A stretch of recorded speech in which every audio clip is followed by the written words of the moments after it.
Can't make you chairman today because we have to wait till next meeting. Is that what it is? That's what they said, February 5th. Look at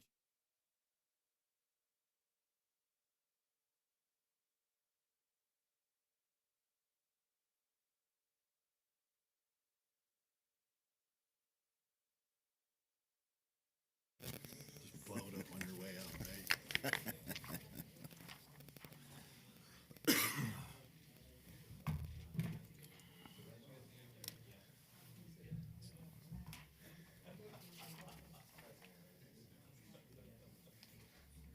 Are you filling in for Denise since she's at breakfast? She will be, yeah.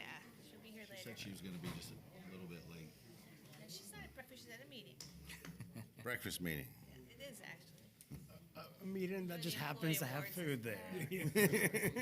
Go to bring his doggy bags. Yes, and I also. That's what I'm saying. Like on the main Well, do you thing, know there her? was also, I I won't couldn't, complain, but I expect to see like a to-go bag coming in, just saying. I asked Carissa Brian would bring us about it, coffee, and but she said won't. make coffee. I don't know what it was. It was like, And there's usually leftovers too. see if I can go out. Let's go upstairs, boys. You forgot about the days we had donuts. You know? Right, because they even had. Okay, I was just making sure. That was the beginning of my tank. I might have not been the All right, only. you guys ready? Here we go. Very challenging, Somebody else's. very was a challenging letter. number, but I appreciate the donuts. Good morning. This is Citrus County Planning and Development Commission hearing for January the 15th, 2026. If you'd like to join us at this time, I invite you to please stand for the invocation and please remain standing for the Pledge of Allegiance. Dear Lord, please give us the grace to be understanding, patient, and tolerant. With these attributes, we can conduct our work in a manner which will be pleasing to Thee, our county, and its residents. In the Lord's name, amen. I pledge allegiance to the flag of the United States of America and to the republic for which it stands, one nation, under God, indivisible, with liberty and justice for all.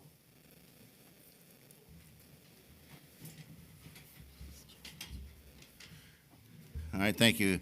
For the courtesy of the applicants, the board, and those around you at this time, if you can place your cellular devices on mute or airplane mode, and may we get the roll call, please.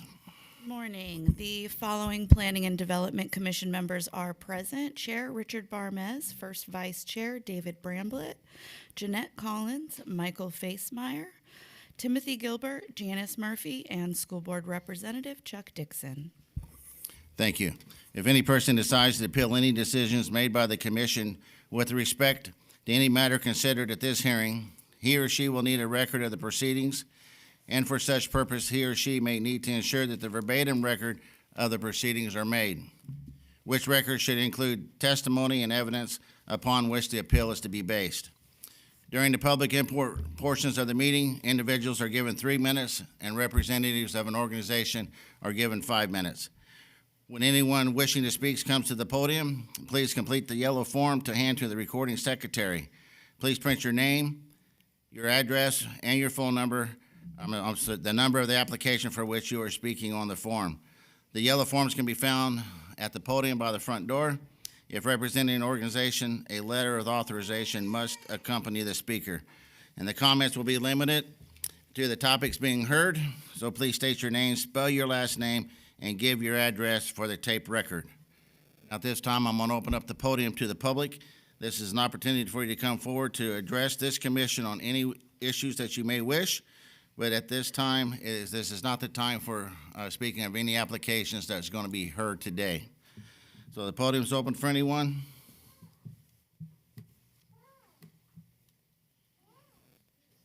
No one? All right, at this time, I'm going to close the public portion of the meeting down. We do have minutes that needs to be approved for June the 5th, 2025, and September the 18th, 2025. Mr. Chairman, I move that we approve minutes of June the 5th, 2025, and September the 18th, 2025, as submitted. Second. So we have a first by Commissioner Facemeyer, second by Commissioner Gilbert. Any discussions on the minutes? All in favor, say aye. Aye.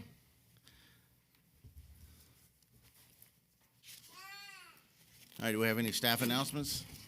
For staff announcements, I'll talk at the end of the meeting about our upcoming meetings. In the absence of our county attorney, I'm going to move on to ex parte. Our county attorney and Mr. Landon are at another meeting, but they will be here joining us shortly. So in the absence of the county attorney, is there been any ex parte communications on the applications before us today? And we'll start with Mr. Gilbert, please. Site visit. Site visits? Site visits. None. None. Site visit. Thank you. All right, great. It's time for application CU-2025-00014.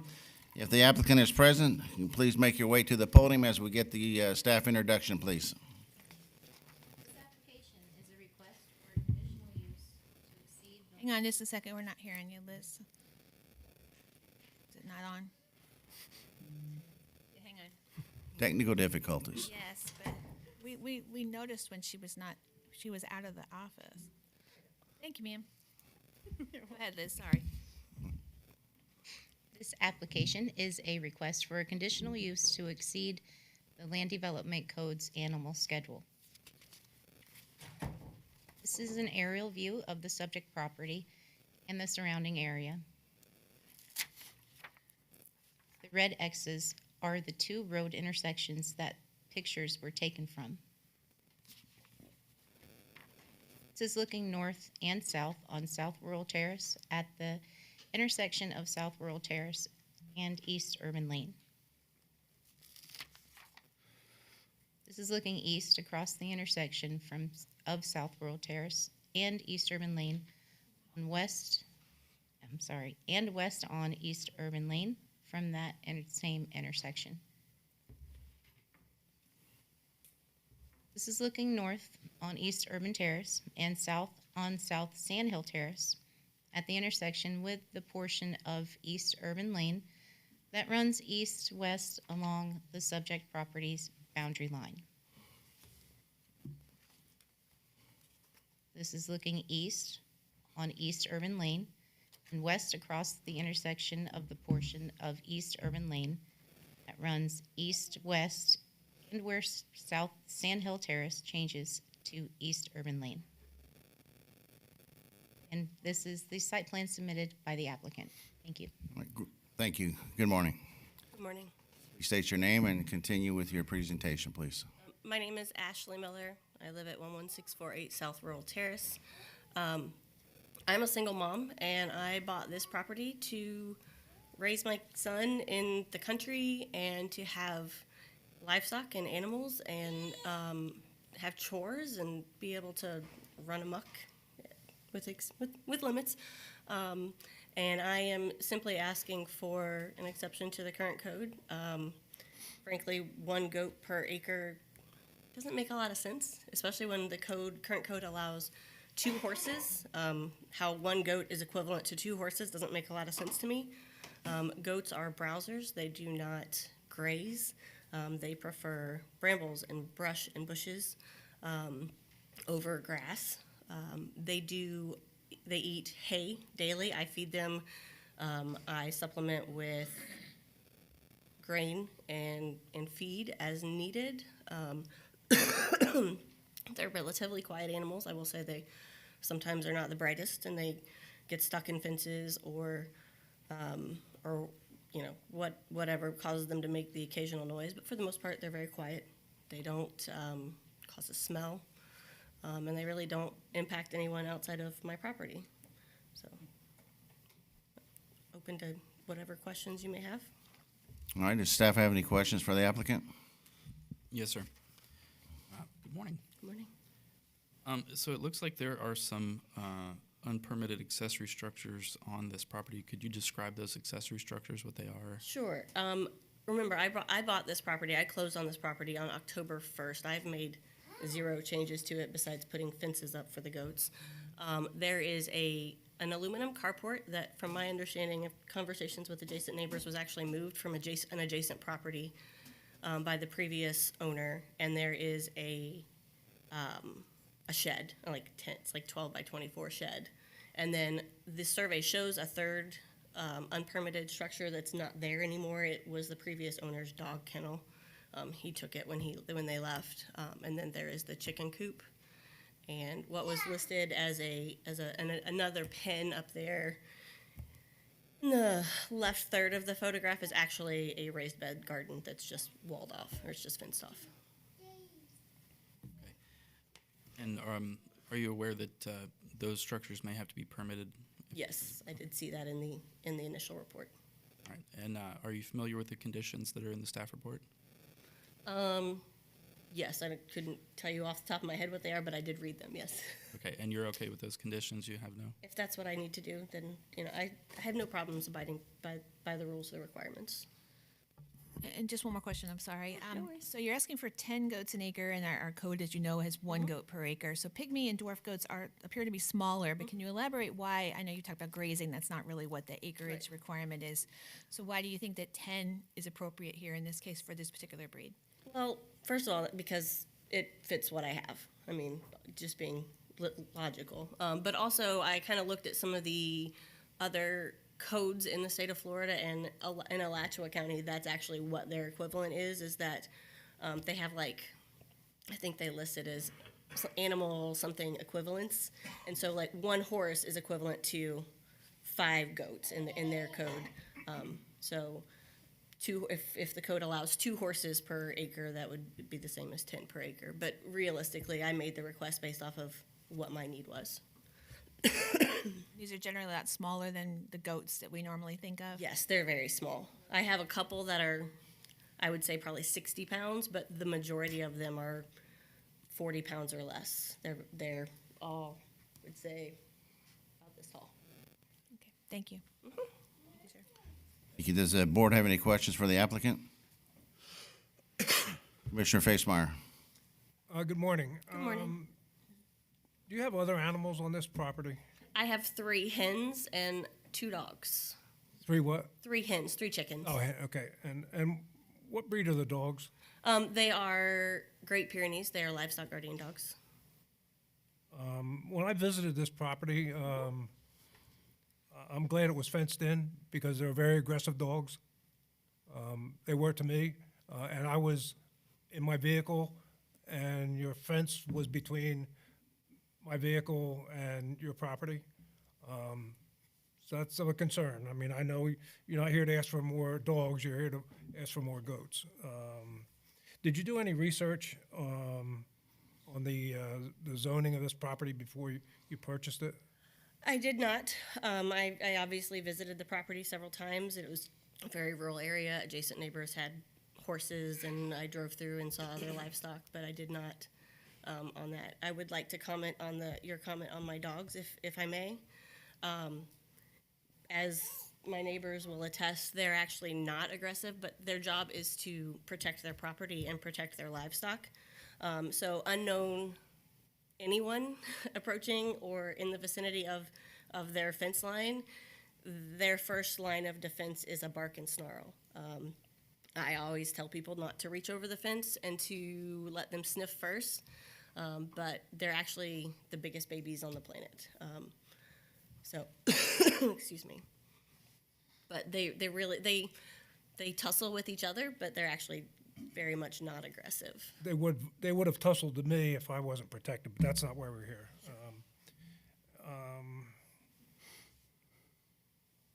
Did you, in your research leading up to purchasing this property, did you research what the zoning laws in Citrus County mean and what you could do with that property? Like I said, I did not. I ignorantly assumed that I was in an area that was rural and that I would be able, not have issues with neighbors, and that was why people moved to the country. So, and that is on me. Yeah, I have one last question. Did you own 20 goats before you moved here? I did. Thank you. That's all I have, Mr. Chairman. Thank you, Commissioner Facemeyer. I have a question. Commissioner Bramlett. Yeah, Ms. Miller, I'm just curious, Ms. Katu asked the one question about the goats, and then you mentioned fits what I have being logical. What does that mean? I just meant that I applied for a permit for what I have, meaning I don't intend to get more goats. I don't want more goats. It just was I filled it out to permit for what I What currently. you had. Okay. All right. That makes sense. Okay. No further questions. Commissioner Collins. Thank you. Ms. Miller, with 20 goats, is this going to be strictly like a hobby farm for Yes. personal use or Yes. no business? No business. intended? Okay. Like I said, my son likes to go out there and chase the goats, and they just make me happy. I don't, honestly, Nigerian dwarf and pygmy goats, they don't produce a large amount of milk. Their milk is fantastic, but it's a huge effort to milk them. When I originally got them, my intention was to sell babies, and it's not as easy as it sounds like it's going to be, and this was several years ago. At this point, they're just a hobby. They're just basically pets. Okay. Thank you. Any other questions? I have a couple, Ms. Miller. How long have you owned these goats? 4 years, 4.5 years. And what size of property did you move from? I was on just under 2 acres before. And that was not, obviously not in Citrus No, sir. County. What's the size of your goat pen? The far left is it's right at an acre. I think it's like 0.9 acres. What's the size of your barns? I don't have a barn. I have, they have a Shelter Logic hut, and it is 8 by 10, I think. Yes, 8 by 10. So you're saying the pen area, the play pen area is just 1 acre?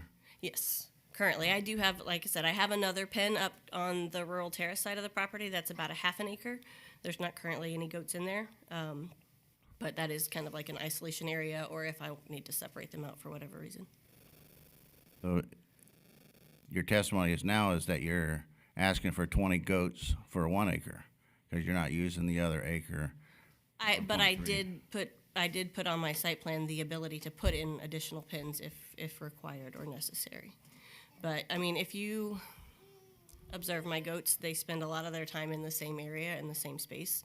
Their space requirement, if you, as noted in the packet, is actually pretty small because they are the Nigerian dwarf and pygmy goats are perfect for homesteading because they don't require a lot of space and a lot of room. They have more than they use right now. Just for the record, just so you know, that I was a goat farmer. I had over 100 goats. Okay. I had Nigerian dwarfs, Okay. along with many other types of goats. And I do know that they like their housing. They like their shelter over their head, especially at night. That's their protection. So So, in all transparency, I would love to build them more or put more shelter out for them. I legitimately was holding off until this permit went through before I made any further decisions or applied for any more permits. It did not make any sense to me as a single mom on a budget to expend a lot for additional shelters and such if you guys were not going to give me this permit. So. I want to ask you a question to follow up on one of the other commissioners about the breeding. You're not breeding the goats at No, all, sir. so you have I do not have an most intact male. expensive, most drawn after goat out there, and you have 20 of them, and you're not breeding them. Nope. I had a male, an intact male, and he got ill and passed away. And right now, I just have a bunch, mostly Weathers, to be honest. So, Weather is a castrated male, and I don't know, probably 6 or 7 females. But yeah, right now, I am not breeding them. During COVID, the market really got saturated with people breeding Nigerian dwarfs and wanting them for pets, and people were not paying for them. They did not want to pay $200 for a doe, and it was as somebody that was breeding animals, if you can't afford to purchase them, how can you afford to raise them and feed them and care for them? So I stopped selling them. All right, thank you. I have no other questions. Any other questions from the board? All right, thank you, Ms. Miller. We get the staff to come forward to do their presentation.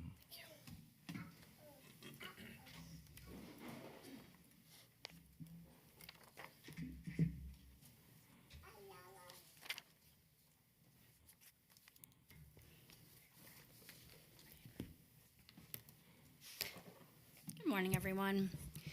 Jen Perkins, Senior Planner. As you heard, the applicant is requesting an after-the-fact conditional use to be allowed to exceed the LDC's animal schedule. There is an active code compliance case for exceeding the number of animals on the parcel. This is an aerial view of the subject property that is located in the very southeast part of the county. It is zoned rural residential with mobile homes allowed. It is approximately 2.3 acres and it has a mobile home on it.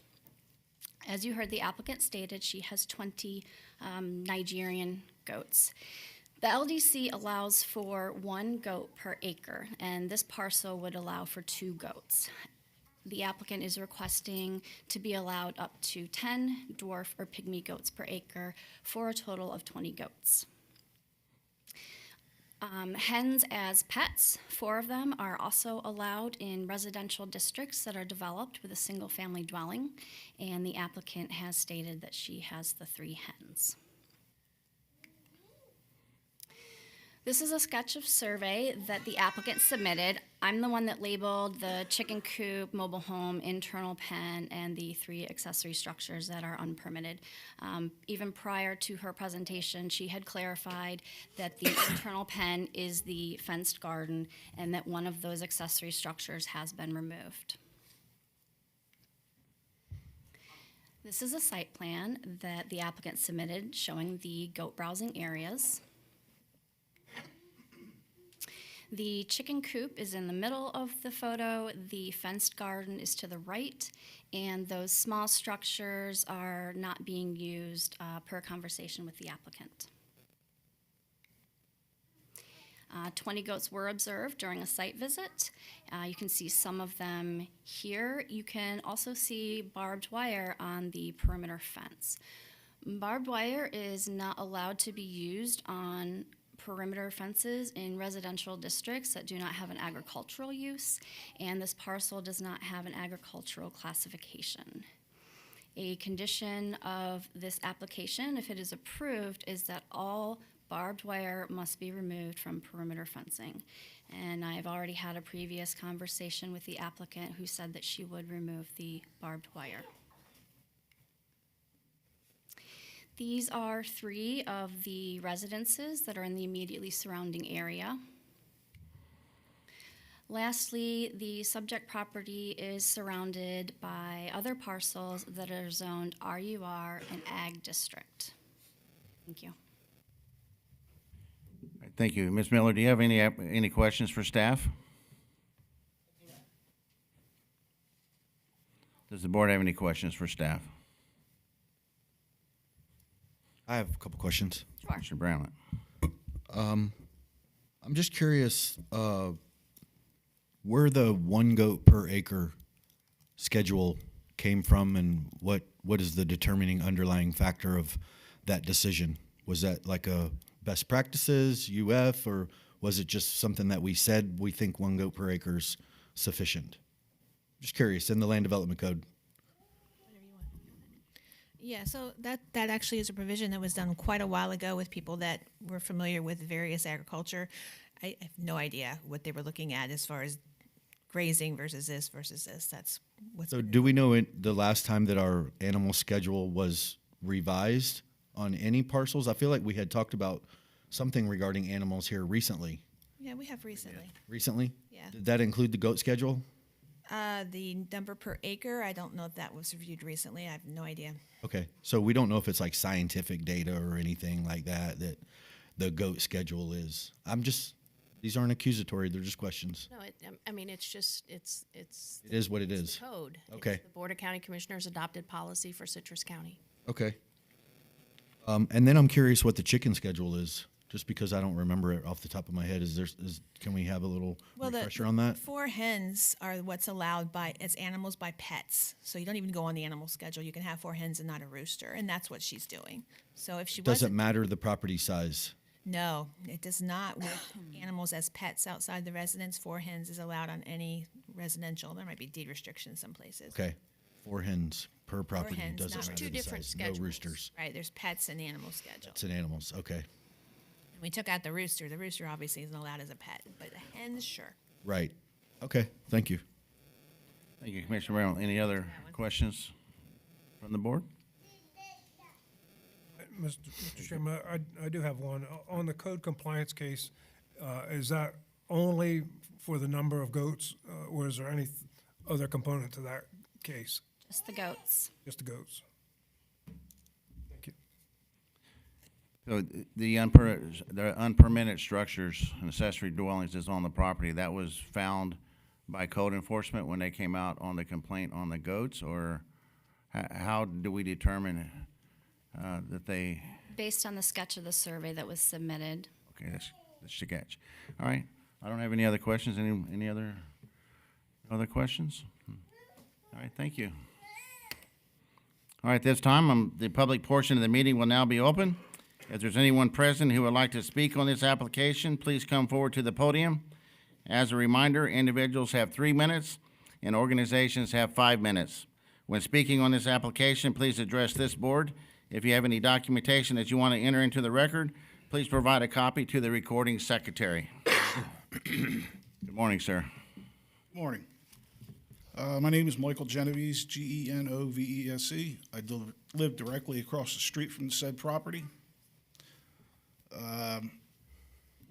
Code compliance is 1 goat per acre, regardless if they are pygmy goats, large goats, whatever.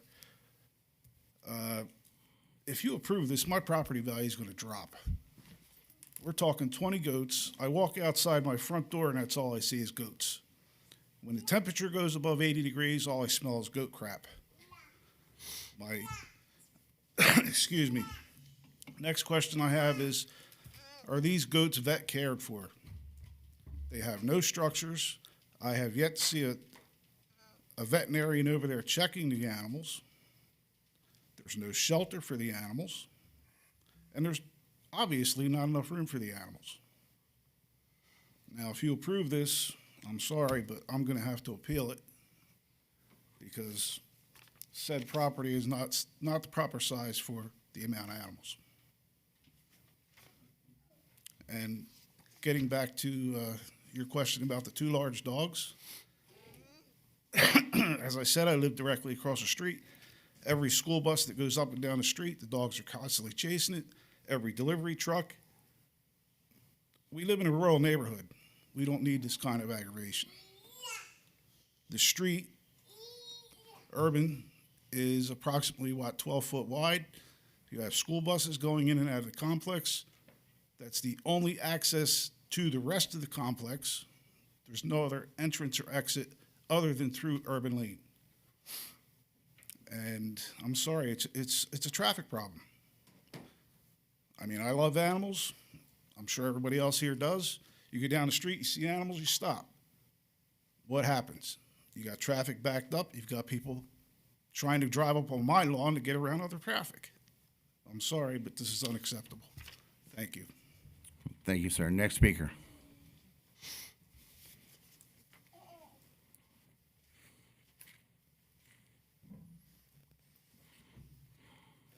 Hi, my name is Polly Medlin. We live right next door to Ashley.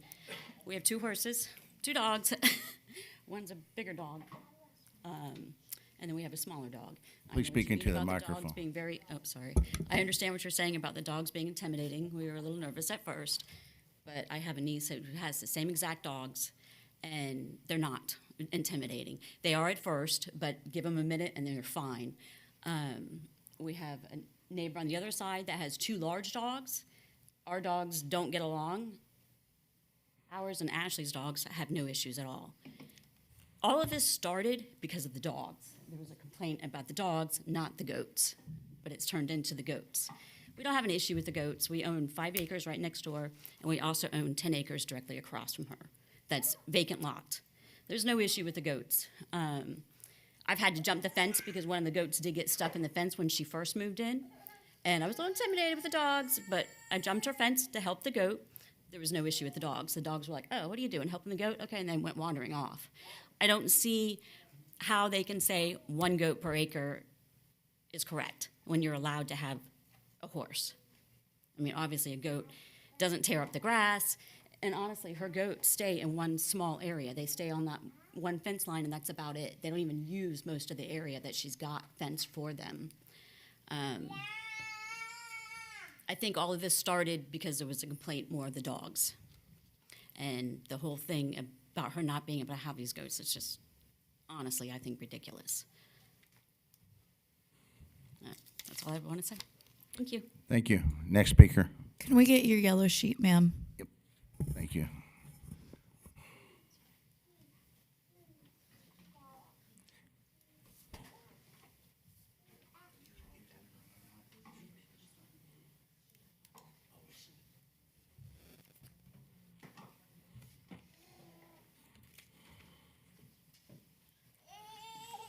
Good morning. My name is Edwin Fretz, and I live at 6255 East Urban Lane, which would be 2 houses up from the goat place. And I have 2 dogs also. Most people where we live have dogs, a couple. A guy across the street has 3, a guy on the other side has 2. That's living in the country. And truthfully, if you walked up to my fence and stuck your hand over it, my dog didn't know you, my dog might have a complaint with you too. And he is, or she, I should say, she is as sweet as the 2 white dogs that she has.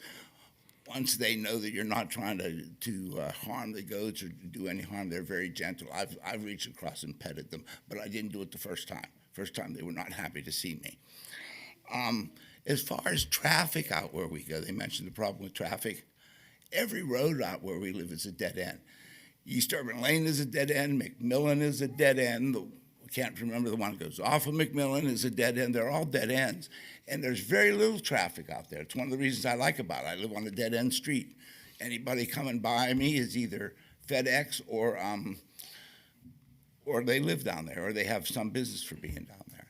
So I don't see that as being an issue at all. And like I said, those dogs, they are, what are they, Great Pyrenees? They tend to be very friendly, but as I said, their job is to guard, and the same with the goats. If some animal came onto the property and was threatening the goats, I'm sure those dogs would be very formidable. But they don't smell. I've raised goats myself. I don't have any now. They don't smell. They're very calm. They're very quiet. In fact, all the people that have dogs in my neighborhood, they're not quiet. They're noisy. When the FedEx truck goes by, you can tell where the FedEx truck is by which dogs are barking and which property. But that's, I don't see that she should be penalized for this. She is not responsible for those structures that are on the property. They were built by somebody else, and she came and bought the place. And I think she's willing to handle whatever has to be done as far as permitting those, the shed and all that kind of stuff. So that's it. All right, thank you, sir. Next speaker. Right here, sir. I didn't get Anyone else? Anyone else like to speak on this application? Can I come and rebut some comments that were made? Am I allowed? Get your chance. No other speakers?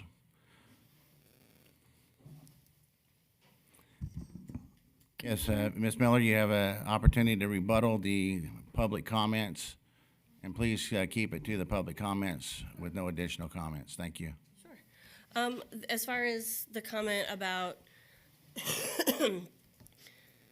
I mean, realistically, do the dogs play in here? Because a lot of this conversation has been around the dogs, and the permit is not for the dogs. But I will address the comments about the dogs.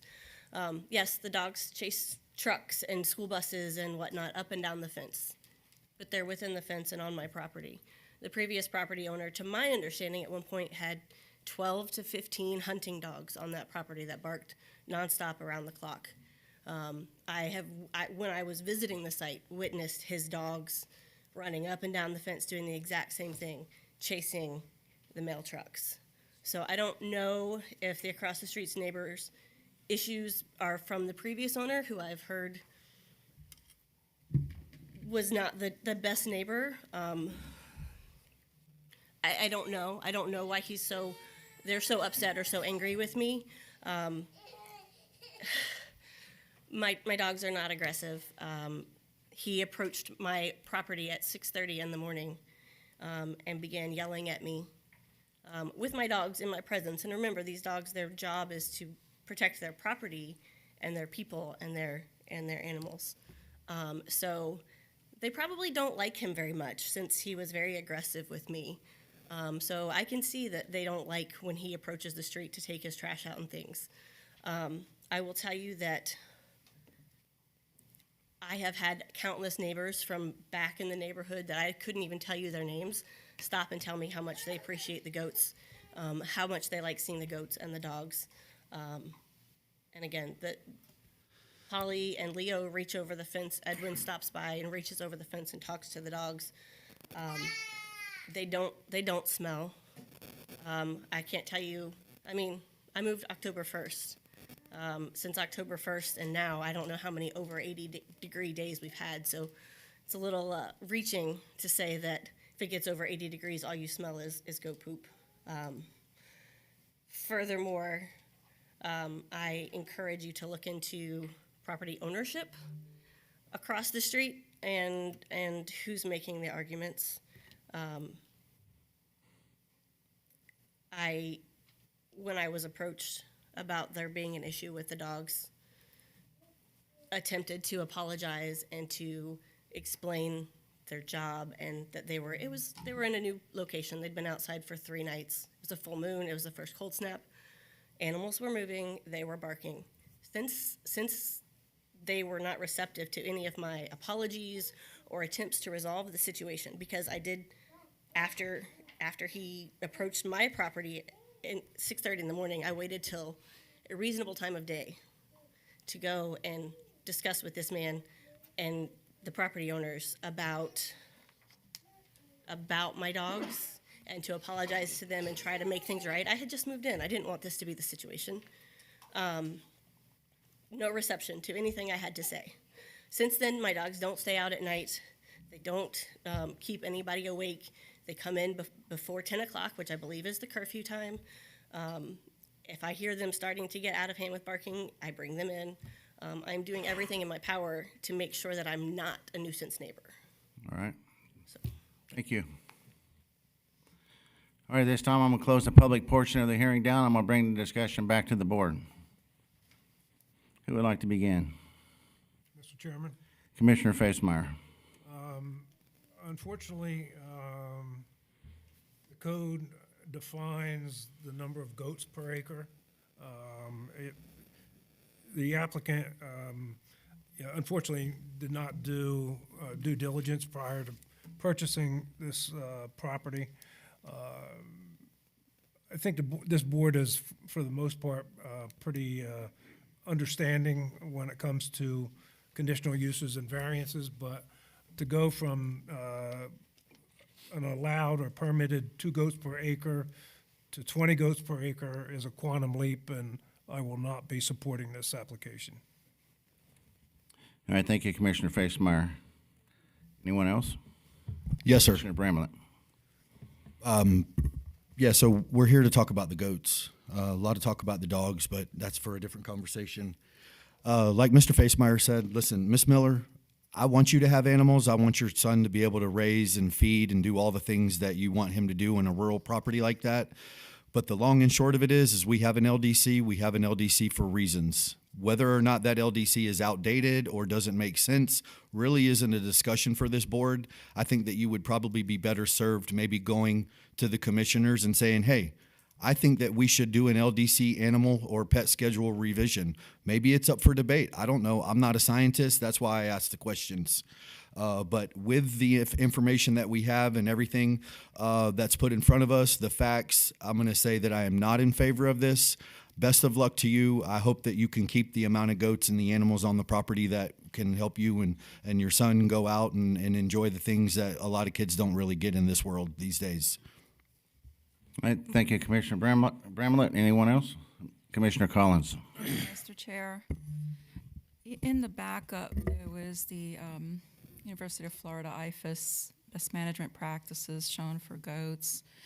I know this was a basis for the original code. And it talks about does in particular, and it talks about minimum space needs. It's particular to the barn areas, which I assume it would be also if you're raising them. But it does speak also to acreage and whether they're miniature or full-size goats. I don't know that really matters. A goat is a goat when it comes to grazing. It does talk that you need at least 1 acre for 1 to 3 for proper foraging. I know they tend to congregate to a certain area, but still, I do believe that 20 to an acre is just, it just exceeds best management practices. I wouldn't be opposed to allowing for 2 goats per acre, which is in keeping with the IFAS best management practices, but otherwise, the request is excessive. And for this area, which is surrounded by residences, I can't support it. Thank you. Thank you, Commissioner Collins. Anyone else? Commissioner Murphy. I tend to agree with Commissioner Collins.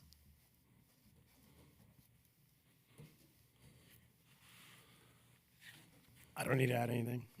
You've said it all. Everyone. All right, for a purpose of a motion, the Planning and Development Commission finds application number CU-2025-00014 inconsistent with the Citrus County Comprehensive Plan and the Citrus County Land Development Code.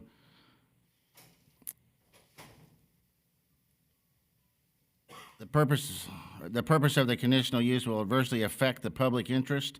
The proposed development, even if with conditions and safeguards attached, would generally be incompatible with the adjacent properties and other properties in the district. And on that, based on the foregoing, the PDC is not empowered to grant the conditional use, and therefore that this board denies the application based upon the evidence and testimony presented and the staff report and the conclusions regarding this petition. Second. So we got a first by myself, second by Commissioner Facemeyer. Any further discussions?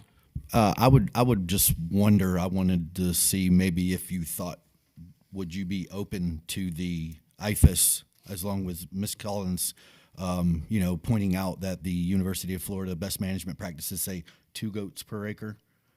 And this is just me throwing it out there. It's your motion, Mr. Chair. I'm just...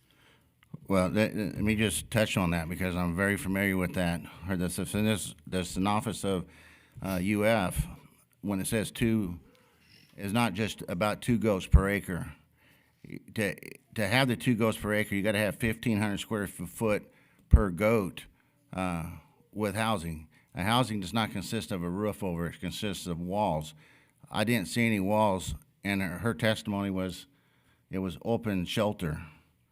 And then second, you got to have a 40 square foot playpen area per goat, according to have the 2 per acre. I'm not sure where our development code came in with 1 per acre. And I do agree with Ms. Collins that it probably should go back to the Board of County Commissioners. Maybe they want to relook at this, but at this time, I just have to, agree with the testimony that was here. I'm not in favor totally. Okay. I just didn't know if we, if we followed the best management practices, that would allow us to have a little bit more teeth into getting the structures permitted. Maybe you could add some additional conditions. The barbed wire around the perimeter of the fence, we'd be able to put that in there. It's obviously already a condition. If we deny it, then do we have an opportunity to get those items corrected? Madam Attorney. There's still a pending code case. For those items as well? Or will that include the entirety, or is that just for the animals? I'm sure that everyone's been made aware of it, that it will be added to the code case. Okay. Goats are very fine animals, but they do need their shelter. They need their love, and they do graze. They don't pull up the roots like the horses do, but they do eat. I had over 100 at one point. So. Any further discussion? All in favor, say aye. Aye. Any opposed? Motion passes 6-0. All right, now it's time for PUD 2025-00010. If the applicant is present, please work your way to the podium as we get the staff introduction, please.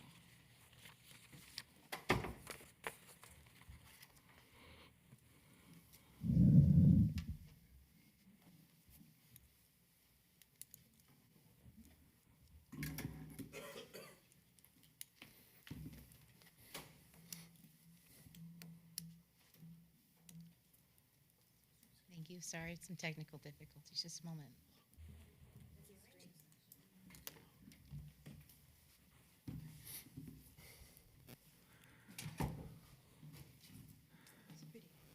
A little long vacation. I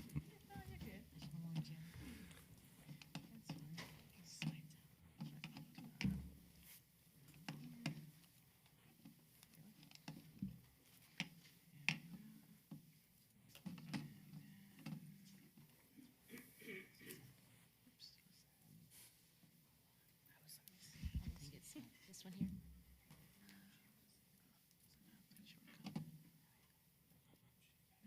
Thank you. Sorry about that. Okay, everybody. PUD 2025-00010, the Hills of Lecanto. Klein and Klein PLLC for Townsley Construction 2 LLC. Oh, I'm sorry. Hate to do this, Joanna. Can we ask for just a moment? I need to go get another PowerPoint to read my notes from, if you don't mind. Can we take 5 minutes? Just go ahead. Melissa, can you narrate the PowerPoint? Absolutely. Yeah, we'll just have her do it. Thank you. I apologize for that. We didn't give the coordinator her notes that we should have given her, so we're gonna have the planner do it. Go ahead. This is a photo of the property. And, yeah. This is the surrounding area. Next slide. This is looking, I believe, south from the subject property. Yep. Next slide. Looking north from the subject property. This would be looking west from the subject property and east from the subject property, from both sides. And this is the proposed master plan. Thank you. Put you on the spot, Melissa. Thank you. That's okay. Thank you, Melissa. All right, thank you. Good morning, sir. Good morning. My name is Austin Daly. I'm with Klein & Klein Law Firm from Ocala, Florida. I'm here on behalf of the applicant, which is Townsley Construction 2 LLC. We're requesting approval for a planned unit development for the Hills of Lecanto. I do have a presentation. Okay, cool. It is a 38 townhome project. It's ownership-oriented townhomes, so we're going to plat this and sell individual townhomes. This request uses the PUD process as it's intended. It is a unified master plan with enforceable standards to deliver a missing middle ground housing type in MDR, future land use.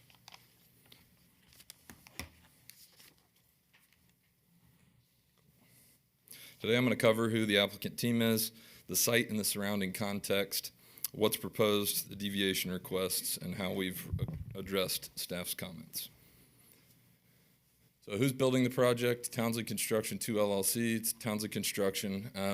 They are local, family-owned and operated, 20-plus years here in Citrus County.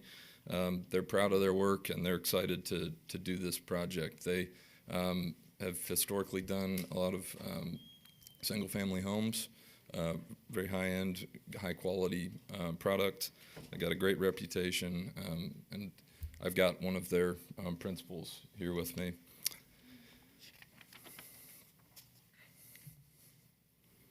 So this site is located on North Pinecone Avenue in Lecanto. It's near 486 and nearby retail and services. It's got future growth coming with the possibility of the Tampa General Hospital there, and plenty of opportunity for jobs and a community to support this housing project. So this is the controlling master PUD plan for the development. The buildings are organized along this central privately owned internal street with consolidated stormwater and common areas. The perimeter buffering is provided around the site with enhanced screening where the site abuts lower density residential. And the central amenity pavilion provides a focal point for recreational space. I'm going to touch on basically all of that in more detail as we move forward, but wanted you to get a visual here on the layout. So the PUD request here, we have 4.77 acres with central water and sewer available. The project will be fee simple lots designed to work with conventional mortgage products. So this is going to support long-term residents, home ownership, and a lot of the goals of the county for additional housing. These are a 3-bedroom, 2.5 bath. They have 1-car garage and driveways. So they'll have 3 parking locations per dwelling. So the garage being 1 and 2 cars for the driveway.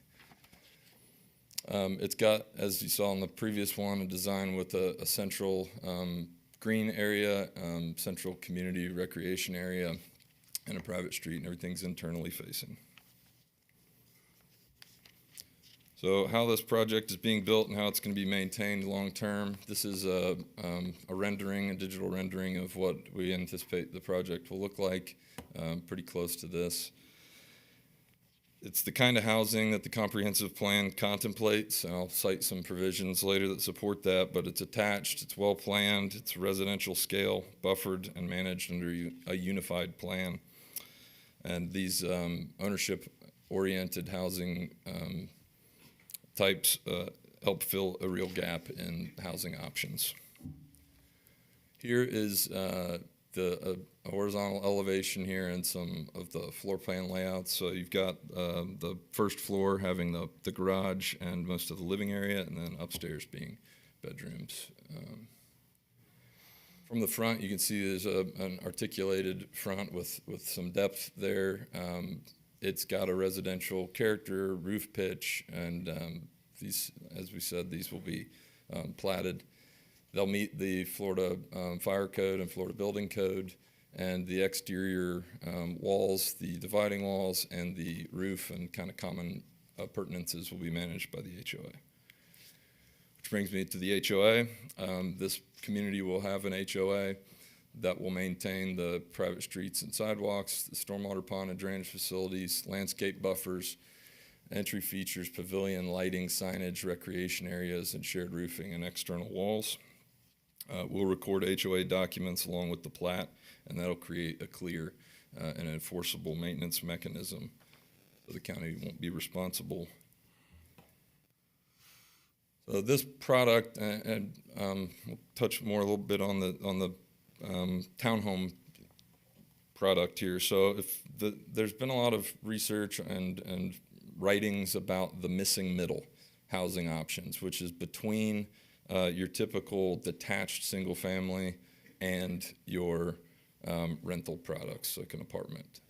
This is something that allows for ownership where it may not otherwise be attainable. If someone can't yet afford or isn't ready or doesn't need a detached single family dwelling.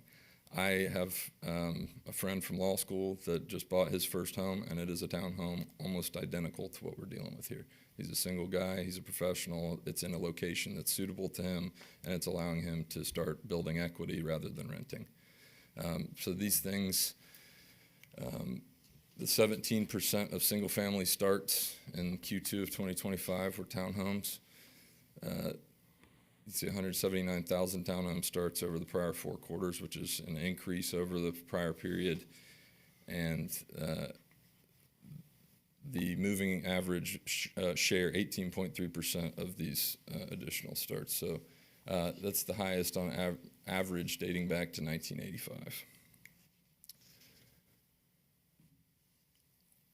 So this workforce housing, which is kind of just defined as housing that is constructed in a way that it's affordable for workforce budgets.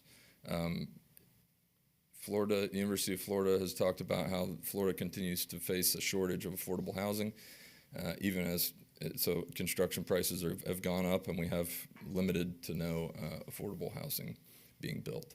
The EPA has talked about the lack of a range of housing types being part of the problem. So you think if you have X number of the population that has a certain budget, and there are very few houses that are coming on the market that meet that budget, when one does pop up, it gets snapped up immediately. So a diverse range of housing projects is required to help to address these shortages. So the current comprehensive plan contemplates townhomes in a couple locations and encourages development of well-planned, attractive, and functional townhomes, attached housing, and then an objective dwelling types may consist of mobile homes, apartments, townhomes, duplexes, and detached single-family homes to increase the supply of safe, affordable, and sanitary housing. So the comprehensive plan directly addresses what we're requesting, and we're going to get to some deviations and some stuff dealing with the LDC in a moment, but the LDC doesn't currently seem to contemplate townhomes. There's a bit of a mismatch, so that's why the PUD is such an important tool here. It's designed to allow for something that the code may need some modification to allow something that is a stated objective of the county. So more about it aligning with the county's goals. The project advances smart growth objectives. It's compact. It's housing scale units. It's consolidated open space and centralized management of infrastructure. The PUD framework that the county has provides the county with enforceable development standards rather than piecemeal approvals. A little more background, we held a neighborhood meeting on December 10th. We sent out over 100 notices. We had some neighbors attend, and we talked to them and wanted to be proactive, address any concerns that could be addressed, and give information ahead of this meeting.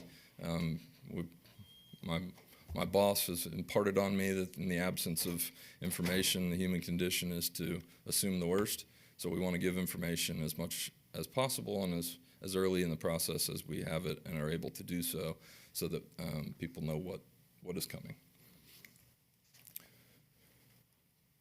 All right. Well, it says 3 requested deviations from the current LDC, and then I have 1 through 4, but it's only partially incorrect because some of these are framed as deviations from the LDC, but whether the LDC requirements being cited by staff are applicable here or not is a little bit up for debate, but we'll address those anyway.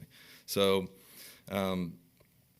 the deviations are project-based administration of the ISR and FAR, if required, in lieu of a single lot base, a 20-foot lot width minimum, wider curb cuts, and landscape buffering. These are not impact increasing deviations. They are technical adjustments to allow for a townhome to be built. As I discussed and I'll go into here, the code doesn't provide for this product type. So deviation 1, which is the project-based ISR and FAR. So if we go back to the plan here, so you can see requiring 50% ISR or 0.4 FAR lot minimums for something that's a platted lot like this would require extremely long, skinny lots. What we're proposing is that the entire project be judged as a whole here for these requirements, and it makes sense for a townhome and for a project like this where we have a centrally managed and centrally designed stormwater system and the other things that would be addressed there. So jump back here. We'll go.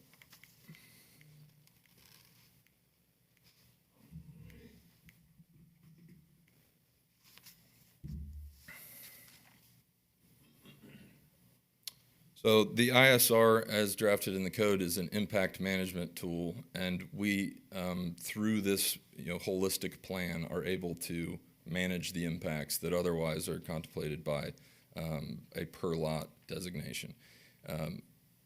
For a detached single-family lot, a traditional lot, those rules make a lot of sense. For something like this, where it's a townhome development, those rules, in essence, prohibit townhomes from being constructed.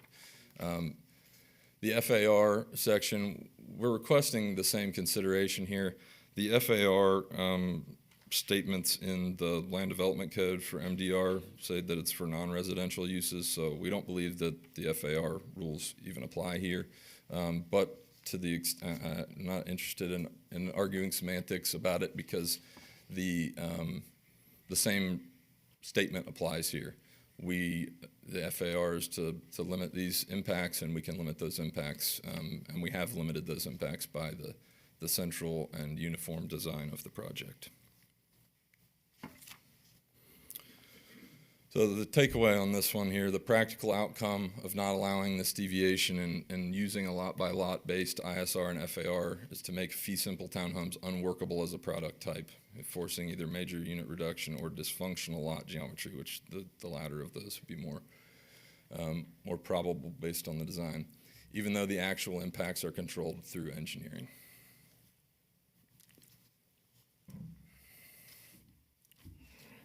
So that brings us to deviation 2, which is the 20-foot lot width.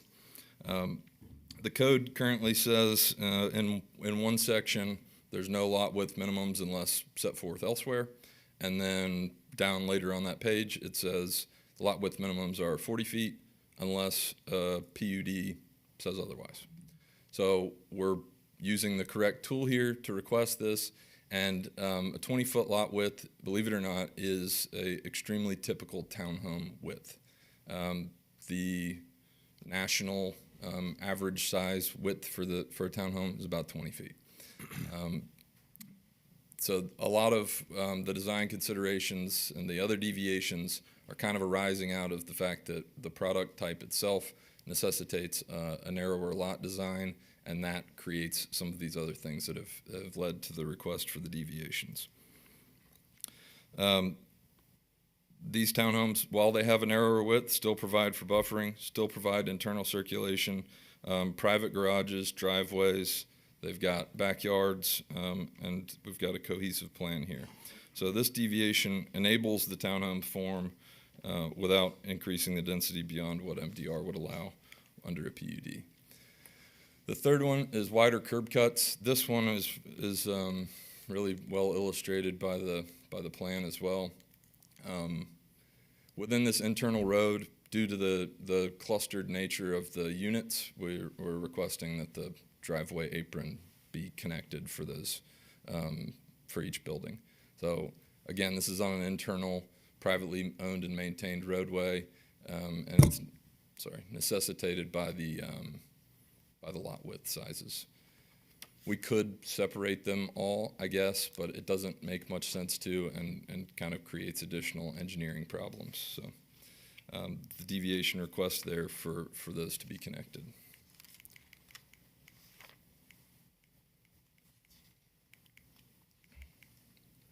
Finally, landscape buffering. This is where the question there at the beginning of whether I'm right or wrong about 3 or 4 deviations. We have listed it as a deviation in dealing with staff and in the initial meetings that we had and their statements as to what buffering is required. Staff's report says that the buffering requirement is under section 3740 and requires a 25-foot buffer and a wall. Section 3740 is additional design standards for large non-residential projects, and the purpose is to provide developers of large retail building developments with guidelines, etc. So we don't believe this section applies whatsoever to a residential development. The section in that 3740, if we said, okay, maybe it does apply, just for the sake of discussion, says that a type D, if roads are located within 125 feet of existing residential lots, a type D buffer with a wall must be installed with a wall placed not less than 25 feet from the abutting residential property. However, if residences will be constructed between the road, drive, or parking area and the existing residential property, the buffer is not required. So even if we say that that section applies, which it shouldn't, and I'm going the wrong direction, that section has a carve-out for exactly this type of situation where we have residences between the road and the existing residences. All that to say, we're requesting a very minor deviation from what staff has requested, which is that 25-foot and a wall. We're requesting on the north, east, and west 20 feet and a opaque vinyl fence. So from residential to residential, the code appears to require a 5-foot sod strip, which is what we've got going here. We've got residential to residential. But PUD allows for the county and staff and the commission to recommend or require whatever kind of buffering they want. And we recognize that, and we recognize that the properties to the north are a different mix of residential than what we have. We're okay with an enhanced buffer. So the deviation request here is really from staff's recommendation of 25 feet and a wall to 20 feet and a 6-foot vinyl fence. Those buffers will be maintained by the HOA, and we're proposing putting the fence on the inside of the vegetative buffer so that what our residents see is the fence and what the external residents see is the vegetative buffer. We think that presents a better appearance to the exterior residents. And also, if the request for this deviation is granted and we're allowed to do the privacy fence instead of the wall, the client has agreed to include that fence along the south boundary, which currently is shown on the plan and is required by staff is only that 5-foot sod buffer. So with the cost savings for not having a wall, he's happy to include that vinyl fence to the south. So there's some of those sections that I was citing before, and an excerpt of the proposed modified type debuffer there to the north, and some excerpts from your code. So other staff concerns that we have addressed. Let me go back. Central sewer, open space, and recreation area and compatibility. These were all things that were stated in the staff report. We've since submitted supplemental documentation ahead of the deadline for those, but I wanted to touch on them in case those didn't get to you guys. So, the central sewer, our engineer submitted a letter that said there's central sewer available, and we may have to there may be improvements necessary to connect to it. And whether it is a misunderstanding or what, staff's report is kind of indicating that because improvements may be necessary for sewer, that's a problem. We don't see it that way. If there are improvements necessary for sewer connection, we'll have to do those improvements under the code and however the engineering process goes through the site plan development phase. So that is addressed. There's sewer available nearby. If modifications have to be done, that'll be done like any other development that requires modification to improvements. Open space and recreation, there was commentary about a lack of quantified information on the open space. So we've got a central active amenity with a covered pavilion and a green. There's sidewalks, walkable access, directing the residents towards that central gathering space and green. And there's private open space at every home in the backyard. So we have provided to staff and in that supplement additional information as to the area of those buffers, and I believe we've got a plan that intelligently consolidates the open space in a usable area. There was a prior application, not by us, before we owned this property that was denied, a very different product mix, a very different proposal, but one of the main concerns was they didn't have a central green. They didn't have a central open space area. We've taken a lot of consideration from those issues and have addressed those here. So we believe we've covered and have provided for ample open space and recreation for this type of community. Then there was some statements about general compatibility, mostly that this property is more intense than the property to the north. We'll take compatibility. Compatibility is a core concern when you deal with something like a PUD. We're requesting a use within the MDR guidelines. The county has designated this property MDR. The county has determined that MDR is a compatible use for this property. That's why it was acquired. That's why this project has been submitted. We've got MDR to our south. We've got MDR to our northeast. So as far as compatibility goes, for starters, we're not asking for a change to anything from the county's standpoint as to a future land use or anything of that nature. It is a transitional location, being between kind of more of a clustered MDR and LDR, but that again makes a PUD make all the more sense. So because it is a transitional situation here, the county and the county has requested, and we're okay with granting enhanced buffering along the north boundary. There are ways, when a PUD comes up and there are concerns that this use may not fit perfectly into the box, that's what the conditions, the additional conditions and additional considerations are for, and we believe that those have been met.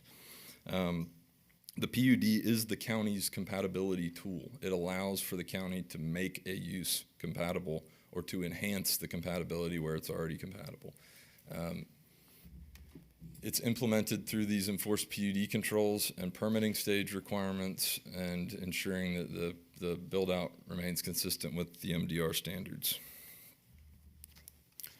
So I circle back here to the final slides, which are some of those graphics that we discussed or that I showed you before. And I'll conclude here briefly. Townsley Construction, the applicant, the owner of this property, is a local, high-quality builder with a strong reputation here in Citrus County, known for delivering beautiful and well-built custom homes. They live and work here, and their name is on the line with every project that they do. Their townhomes, as a concept, are a proven and popular housing type. They fill the gap between detached homes and apartments, and they're often the most attainable ownership solution for housing. They remain one of the few economically viable ways to deliver ownership at today's costs. The reality is the current LDC standards were written around detached lot patterns, despite the fact that the comprehensive plan is advocating for this product type.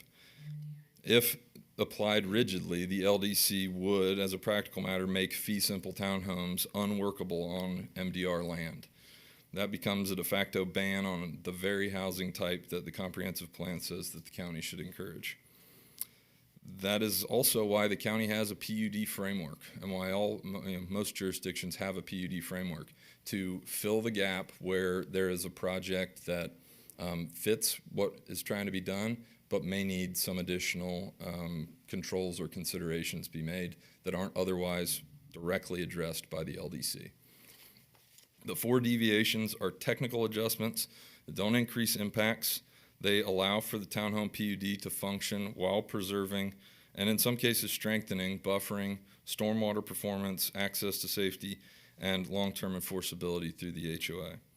This is a transitional parcel between a lower density neighborhood and existing MDR scale development, and a PUD is the county's best tool to ensure compatibility through enforceable site-specific conditions in transitional properties like this one. For those reasons, we respectfully request your recommendation of approval, and I am happy and eager to answer any questions that you guys have. Thank you. Does staff have any questions for applicant? Yes, sir. Thank you. If we can talk a little bit about your statements about workforce housing. I heard you say middle ground housing as part of your presentation. That's a new legislation bill, not passed, that says it defines anything between affordable and large single-family residential. We know to the east there's single-family residential that are 500,000 plus. There's nothing in the application I can see that doesn't say these won't be $200,000, $300,000, $400,000 townhomes. Can you elaborate a little bit on what you're meaning by workforce housing here? So the pricing is going to be dependent on the market. So we could say what we would like to charge, or what we anticipate. There are some townhomes, I believe, in Lecanto that were approved a couple years ago that are selling in the mid to upper 200,000 range. And I think that the mid 200 range is probably what's being targeted and what would typically be applicable to townhomes. So if you have detached single family product in this exact same neighborhood selling for double what we're proposing, this project would allow for somebody that has half of that budget to get into home ownership, to live in a place where they can work, and to have a well-designed and high-quality livable situation. Okay, so your statement is basically they'll be more affordable because they're smaller townhome concepts. Is that what you're saying? Yeah, it's so smaller, and the being able to combine some of the requirements like stormwater and shared central walls, these sorts of things. This allows scale for the project. It helps to reduce the cost, which then allows for the sale of a more affordable product. Okay. Doing a development like the one next to us would make this a 4 or 5 lot property. So to get the same, you get significantly fewer lots. A lot more would have to go into them, and the cost would be significantly higher, and that gets passed on. So the way this becomes a more affordable product is through scale and through these designs, and that's one of the reasons that these have become such popular products over the last several years, because they allow for a more affordable product, and they allow for it's not rent. It's somebody being able to get a mortgage, to build equity, to take ownership and pride in their property, to put down roots, to be there for a while. The HOA members having an investment in that project rather than an apartment where you rent and maybe you're gone next year and you're at the mercy of your property management company on what things look like and how things are maintained. Okay, let's talk about compatibility. So you did mention that to the south. You're asking for the absolute maximum that's allowed by PUD, not by right in MDR. That's not it's not that dense on all 4 directions. You mentioned to the north, but it's certainly south, east, and west. There's anything like 8 units an acre out here. So why can you support a little bit more compatibility here, other than, I know you're saying you have to, but how does this fit in this area? Because it's pretty dense. Well, it's within the MDR concept. The maximum, yes. It is. So if I'm driving down the road and the speed limit is 70 and I go 69, I'm within the rules. So the county has established that up to a certain number of dwelling units per acre is compatible in MDR. We are within that range and have proposed and have agreed to conditions that help to mitigate the differences in density between our project and the properties that surround us. So I'll go back to what I said before. The PUD is the tool to create compatibility where there otherwise may be a question of compatibility. If you put sufficient buffering and sufficient controls on a project, the intensity or density can be larger than it otherwise would. And so the property to our south, I think, is over 6 dwelling units per acre. And again, so we're a little more intense than that at this request, but we have home ownership here. We have intentionally, we've got the stormwater system there, so there's at least 70 feet of attenuation and distance from the south boundary of any of those parcels to the boundary line of that one, and we've talked about putting that fence there that is not required, but is one of those ways that we can help to make this a more compatible product and help to mitigate or eliminate any perceived incompatibility. I think the question of how is the density compatible is half the question, the answer is the conditions that we place on the PUD are what makes the density compatible, in addition to the fact that the county, we're not asking for anything that the county has not contemplated for PUD, for an MDR PUD. Okay, let's talk about the 20-foot lots, and you talked about you have to do this for townhomes. We have townhomes all over the county. Now, granted, we can always use more, but there's some not even a half mile up the road in Brentwood. But what they've done is the people buy the units. They don't buy 20-foot lots, and that's how they can meet floor area ratio. That's how they can meet impervious surface. Have you contemplated that at all? Why we don't normally see 20-foot fee simple lots because you can't meet ISR and you can't. Our comp plan doesn't even contemplate FAR being the entire subject property. Have you thought about not the fee simple, but people still buying the units, or that's just not? Well, you end up, I think then you're incentivizing a conglomeration of apartment complexes because you have people buying buildings that are then renting out units. That's a very different concept and a very different product than making a project where I could come in and buy one of these townhomes and move my wife into it, and we live there and we pay a affordable amount versus we've got to buy 4 to 6 units and rent those out. A totally different product. And to go back to the ISR and FAR stuff, I mean, the code, first of all, FAR doesn't apply to residential. I don't know where, but those rules are in place to mitigate impacts. They're not just in code because we wanted to make rules.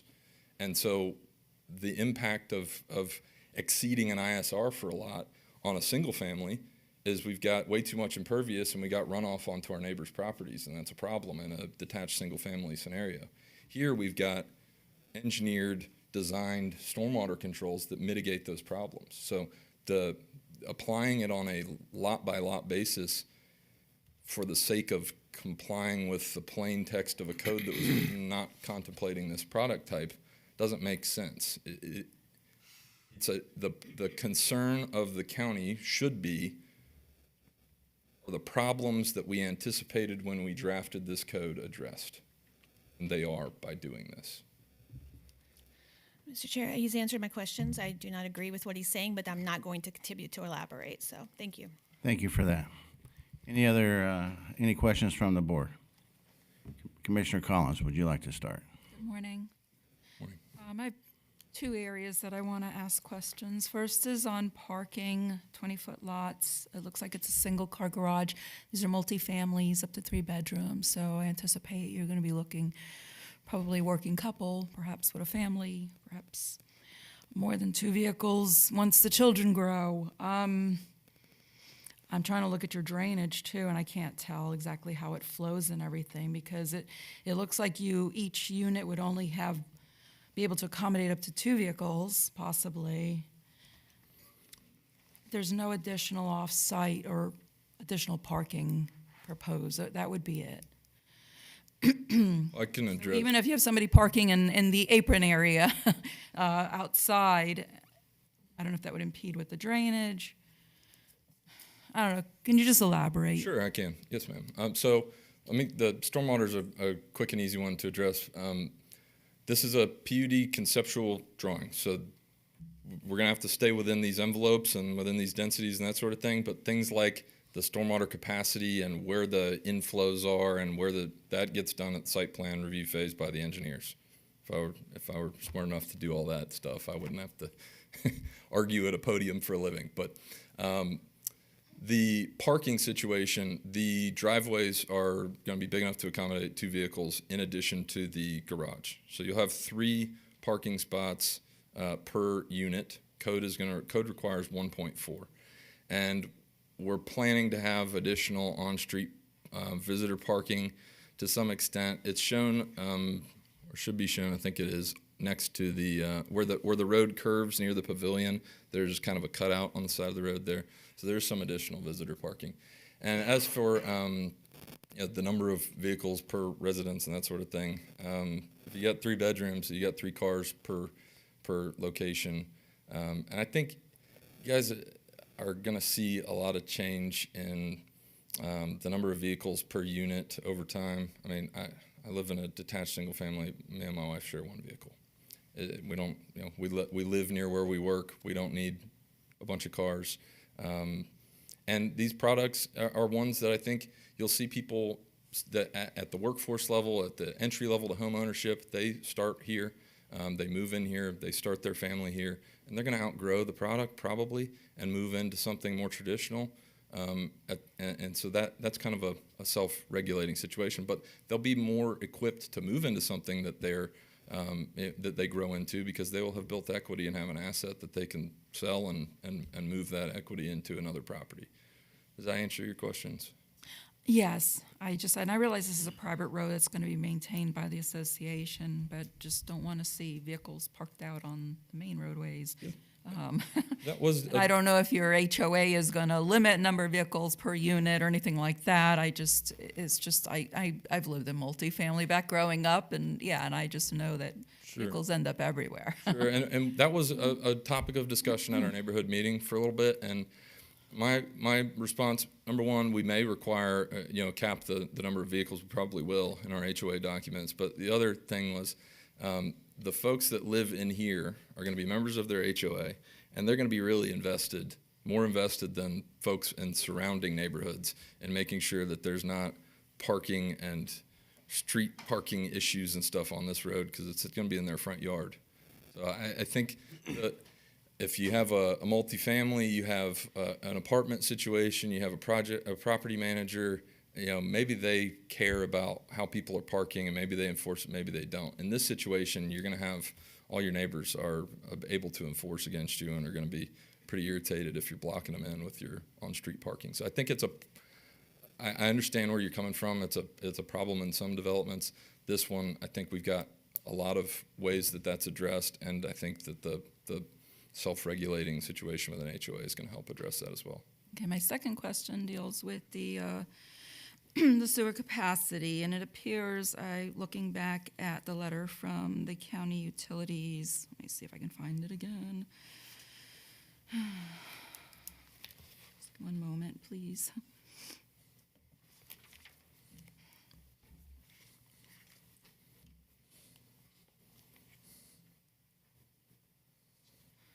And I lost Are you it. looking at stormwater? It's page 157.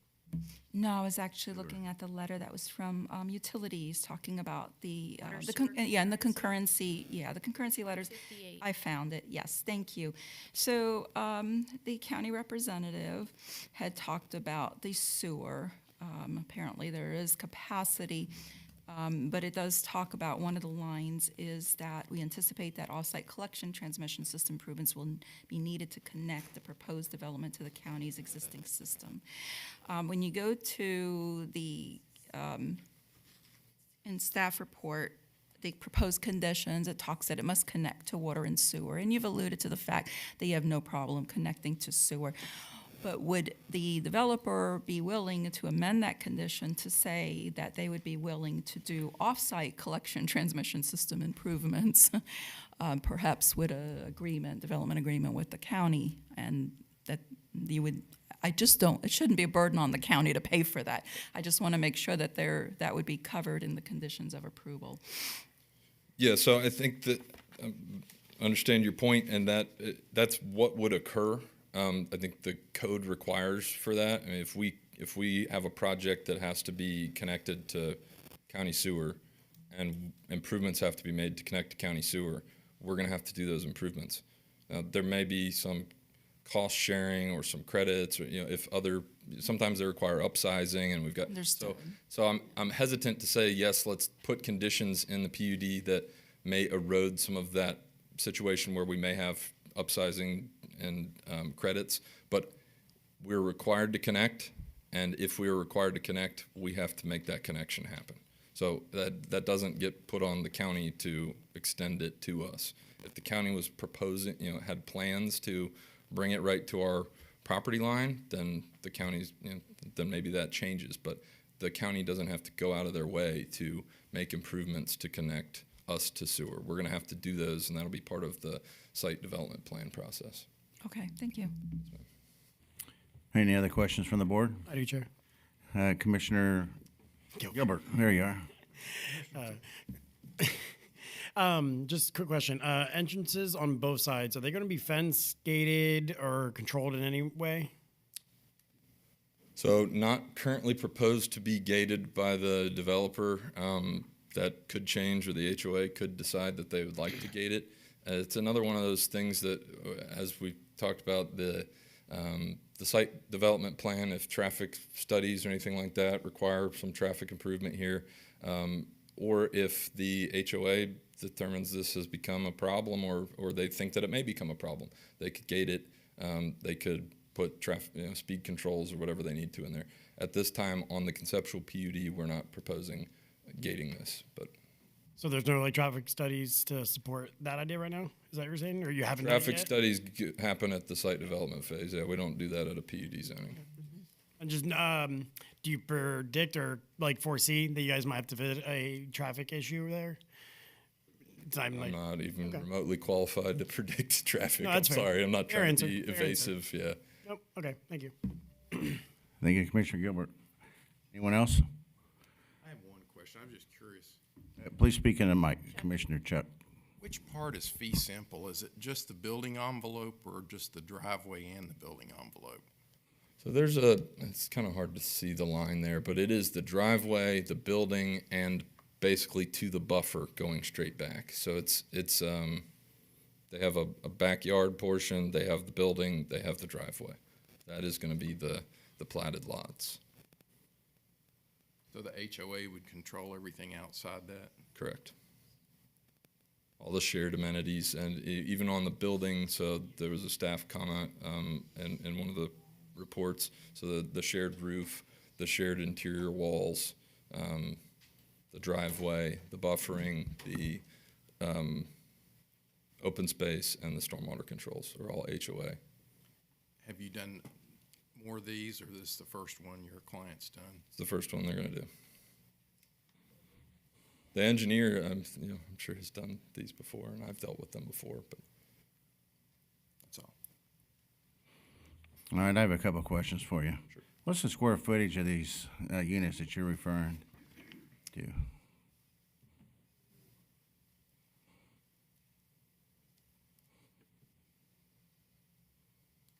May have to pull the engineer up here. You have that? Do you have another one while we get to that? Well, yes. Well, I'll just start. I want to talk about the open space then while we're waiting on that. Okay. Is that a true depiction of your master plan right there? Yes, sir. That's our submitted PUD plan. And I'm assuming down in there, the little bottom right side there, the little orange, that's the pavilion area that you were referring to? Yes, sir. In your presentation, you said it was walkable access with sidewalks to the pavilion and central green and connect toward public sidewalk system as it becomes available. Can you elaborate on that? Because there's no sidewalks connecting to that pavilion. Okay. Well, I mean, this is not a final engineered site plan. So things like utilities and the exact location of sidewalks, I guess, are TBD, but there will be a sidewalk connection there. That's typically that's a little more detailed than we typically do on a PUD zoning application, but that can certainly be included. I don't think there would be any objection for that being an additional requirement. And my second question to that is your private open space at every home. You refer to the rear yard. So the rear yard of your depictions of the photographs and what we have in our packet, your backyard is approximately 20 foot by 8 foot. Okay. Is that compatible for a 3-bedroom? It's a townhome. So if you compare it to a quarter-acre lot with a single-family dwelling on it in a detached situation for $550,000, they're going to have a bigger yard. There are a lot of give and take on a more affordable product like this, and one of them is you have less yard space for your own private yard. But in most single-family detached dwellings, you don't have a park within a minute or two walk that's private and maintained by your friends and neighbors. So yeah, that's a valid consideration, but it's the product type itself, the townhome. If you go to a lot of other townhomes, they won't have any yard. They'll abut a public road and they walk out and they're on the road. I'm just talking about what you put in your packet and what we're reviewing as evidence. I can understand other engineers, other developers do a lot of different things, but I'm referring to your information you provided to us, your pictures. That was the only reason for the question there. Did Okay. you find out what's the square footage? The living space is 1,453 square feet. The garage is 234 square feet, and the covered entry is 34 square feet. So the total unit is 1,721 square feet. That's what we've got currently on our floor plans. I want to touch bases on your workforce housing information. Okay. How's $275 a square foot pertain to affordable when there's single-family homes that sell for a lot less? Where? Citrus County. Okay, but not in this location. I mean, Citrus County is a big county. Canto. Marion, okay. I mean, just asking. I mean, it's Yeah, so affordable housing is a defined term and is a different thing. So workforce housing, the concept is that a person that is trying to get into homeownership and hasn't bought a house before has a better likelihood of affording it. And it's near jobs. So this is going to be near a future hospital development. It's near shops. It's near. That's a square foot. Okay. It's near the workforce. So to get a cheaper product, a cheaper location, you're probably going to have to go farther from where you work, farther from county utilities, farther from infrastructure. And we've got 250,000 divided by 1,750 is $142 a foot. Significantly cheaper per foot. All right, and my last question is, you read the conditions that's provided by staff, right? Yes, sir. Do you have any problems with the conditions? To the stated? Other than our deviations, no, sir.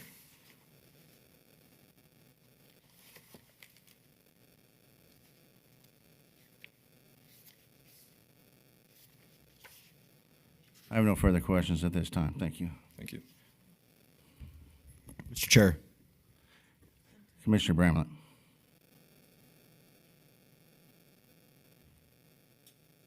So, I'm a real estate broker.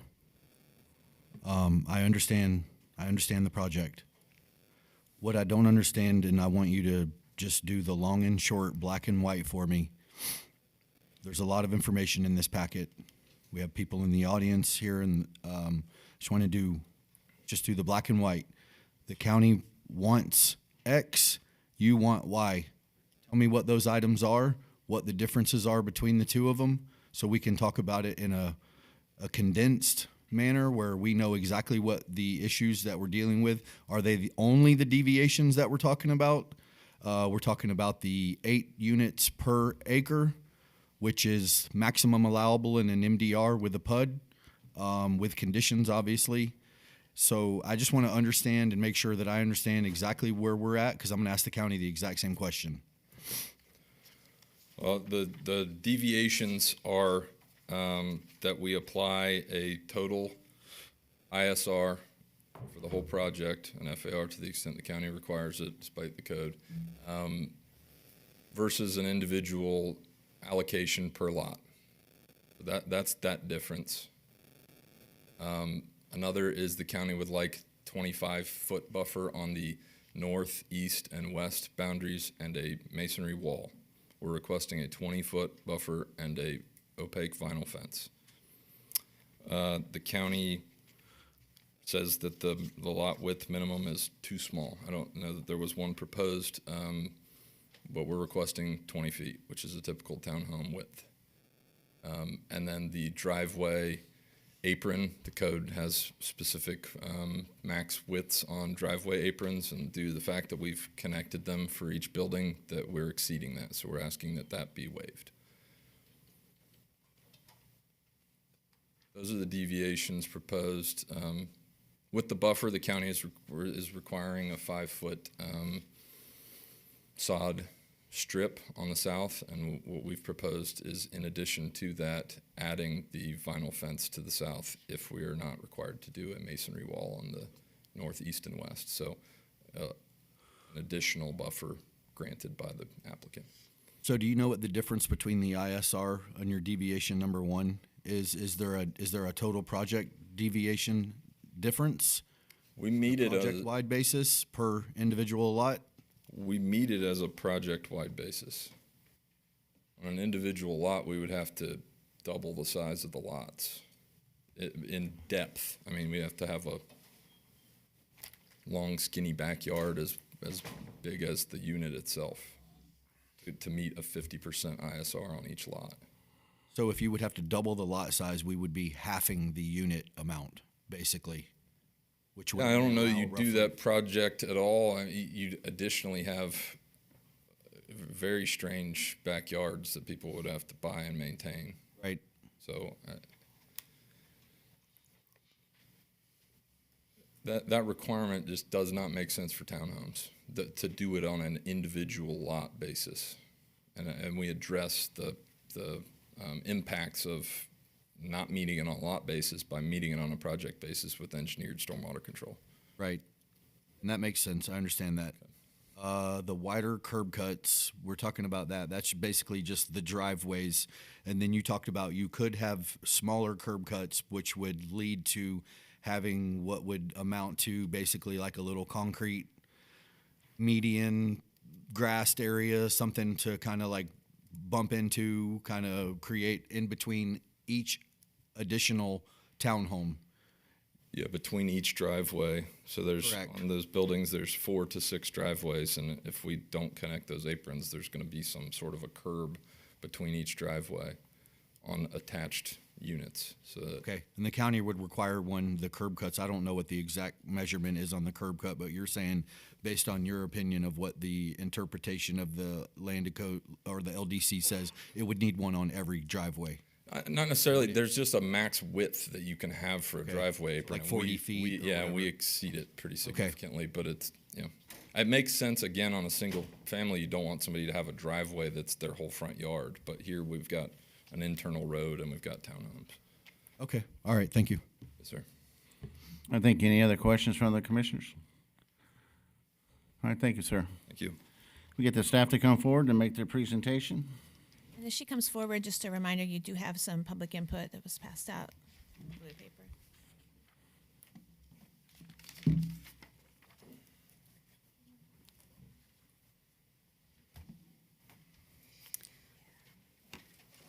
Good morning, Melissa Morris, planner.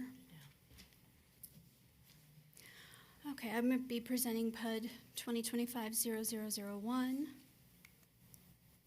And this is a zoning map showing you that it is MDR. It is surrounded by other MDR and low-density residential. This is an aerial view of the properties around it. As you can see to the north, those are the larger LDR 2 to 5 acre lots. Over here is Davis Reserve. Their lots are a minimum of 40-foot wide. Down here, the single family is about 80-foot wide lots. And over here on the duplexes, they also have about 40-foot wide lots. 40-foot wide is our minimum with a PUD. If we do any kind of replatting or lot reconfiguration, their lots are required to have 125 foot on a roadway. So 40 foot is the minimum lot width with a PUD. So this would be a deviation from that in the LDC. These are the townhomes just south of the project. And these are the low-density residential homes. That would be to the west. Take a minute to talk about the prior PUD 2204. It proposed 32 duplexes at a density of 6.48 acres. This application was denied by the BCC. The application we're hearing today is proposing 38 townhomes at 7.97 units an acre. That is the maximum allowed in MDR with a PUD.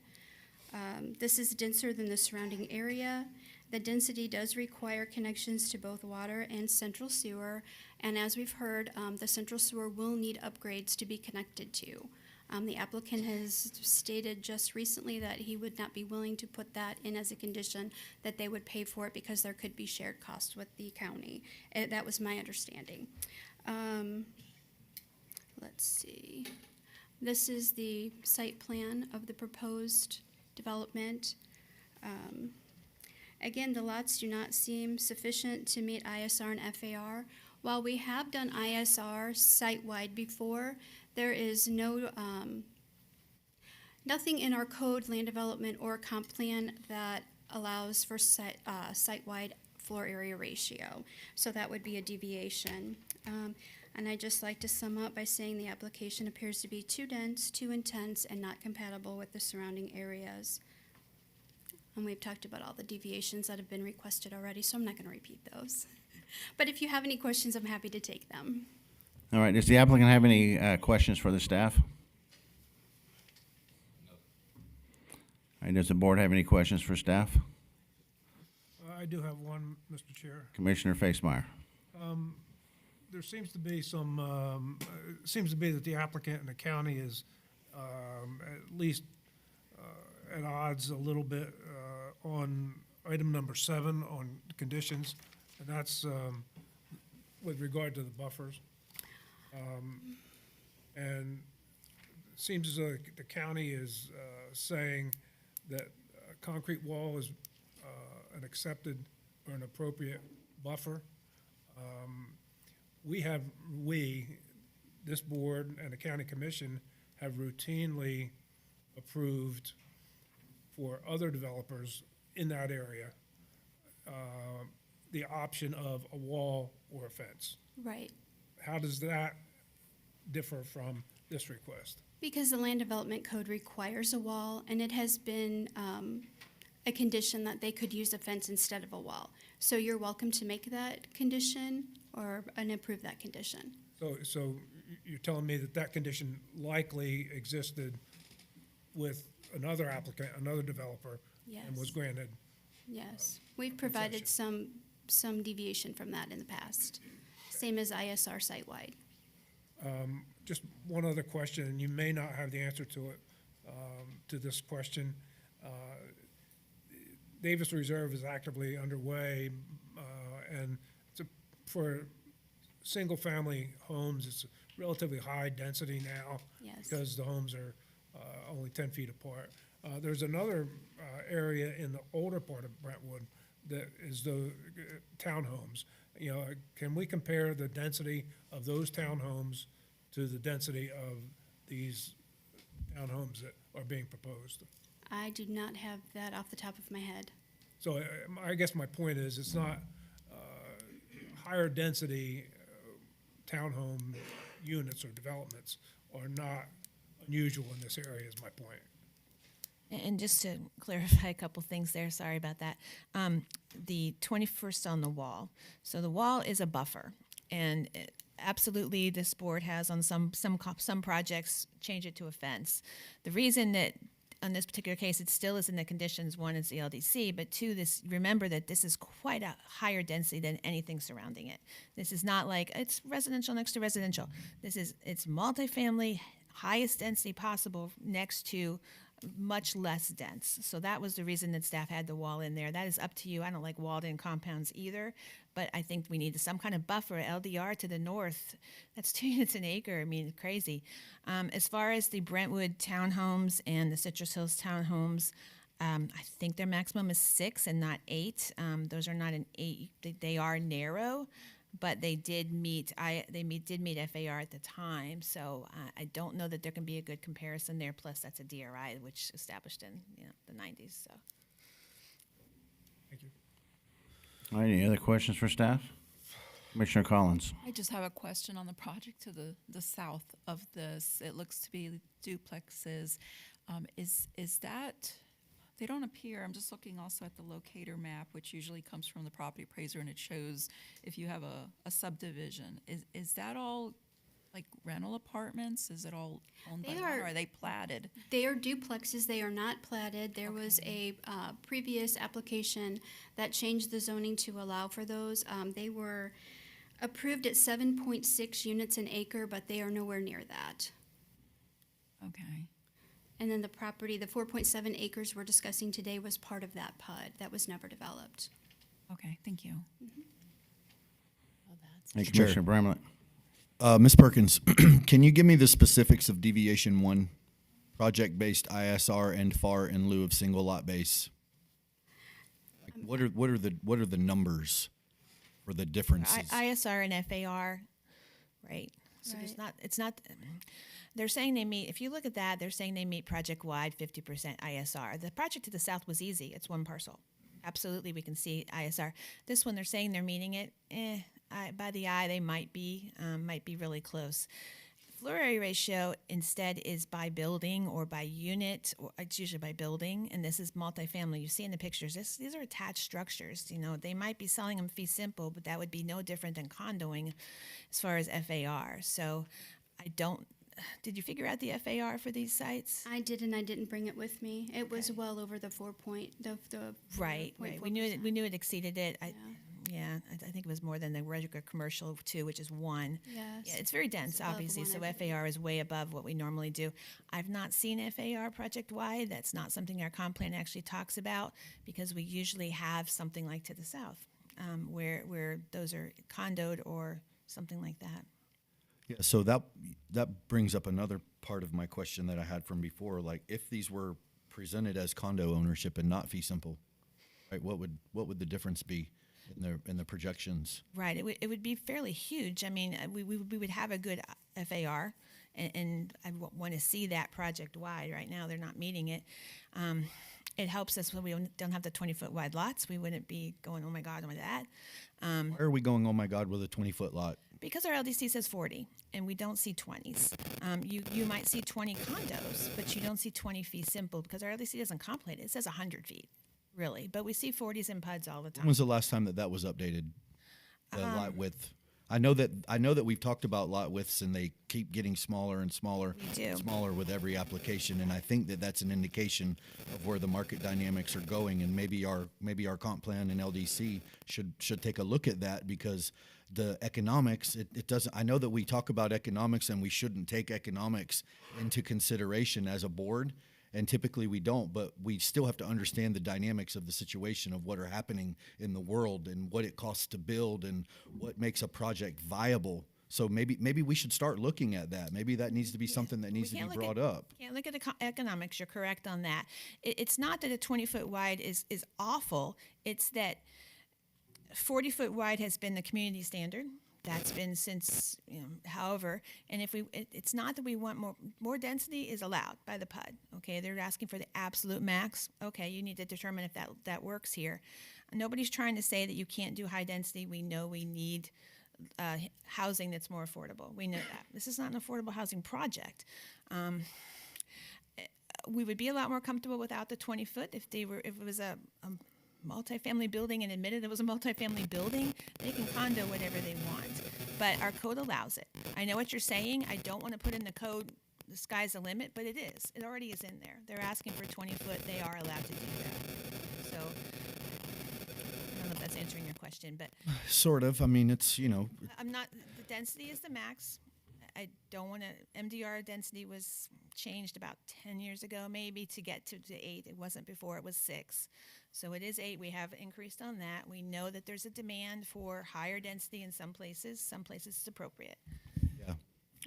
Shows like for each floor. Yes. So that floor area ratio is designing so you don't have a super intense building that's a skyscraper on a postage stamp, basically, because it's calculating each floor. So because this is a multi-story, they're putting in as much as they can on a very small area. And you need to decide if that's appropriate. The code will allow it, except for the floor area ratio is so low because they've chosen to do fee simple lots. That's not what we normally see. That's where that's tripping them up. Yeah.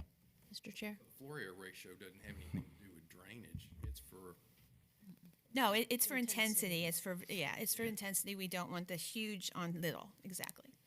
Madam Attorney. I was just responding to Commissioner Bramlett. If community standards are changing, then that would be a legislative act of the Board of County Commissioners to incorporate that into the code. Thus far, the Board of County Commissioners hasn't incorporated that into the code. So your job is to apply the code as it's written. I understand. Reminding you that we're looking at the comp plan to be changed. Right. Certainly working on that. So who knows? Yeah, so, but that might be coming, but your job today is here's the code and does this fit here? So then that raises another question based on what the applicant said. Our comp plan and what we're trying to say is allowable 8 units per acre, is it really allowable then? Like, in what instance would that happen here? Because how can we make 8 units per acre on this unless we have a larger acreage type parcel? There has to be a little bit of a give and take between the comprehensive plan and the land development code. If one says that, okay, this is what we're shooting for, you can do this with a plan, but oh, you know what, your plan, you really can't plan to do what we're saying we want you to do with the maximum, if that makes sense. Right, well, the maximums are the maximums. So they are asking for the very, very maximum. Can this be designed with townhomes and not meet the maximum? Absolutely, and then we might not be speaking, but we are. So they're asking for, we have an upper limit. We want the max. Yeah, and you heard them say we have to have the max. You've heard everybody say that before you, but eight is the cutoff. Can you design 8 units an acre here? Yes, but it's apartment buildings, and that's what this is. This is an apartment building where they're selling them off fee simple. That's all this is. So, I mean, this is, you go down into the counties below us, and this is basically what they're building almost everywhere. I have friends and family that live in all of them. Are they the best? No, but you make do, like the applicant said. You kind of make do with the cars, with the yards. You know what you're buying into. I would say if these units sold for middle ground 200 and something-ish thousand, that, in my opinion, in this particular area and the market we're in, is affordable housing. I know it doesn't sound like it, but that's just the dynamics that we live in now. If you want something new that isn't a Beverly Hills home, for $225,000, this is kind of where we're going, and I'm really struggling with this because we continually see projects that are these higher density projects, and we continually keep shooting them down because of this reason and that reason. They don't fit this compatibility. It's not perfect for that. Where is perfect then? There is no perfect property, no perfect this, that. We got NIMBYism. We got people that don't want it. We have 2 roads that access this. It's a hard balance. I understand. If I was the property owner, I would literally ask for the maximum too, because you can't afford to do anything else these days. So that's just where I'm at with it. I need to hear more from all the sides. I'm leaning towards approving it because I think that if we approve a project like this and people don't like it, maybe the county commission will hear us and they'll hear them, and we can start making some changes that will allow more things like this, because I don't really think that a project like this in this particular area is incompatible. It's the county, that particular area of the county. You see what's happening there.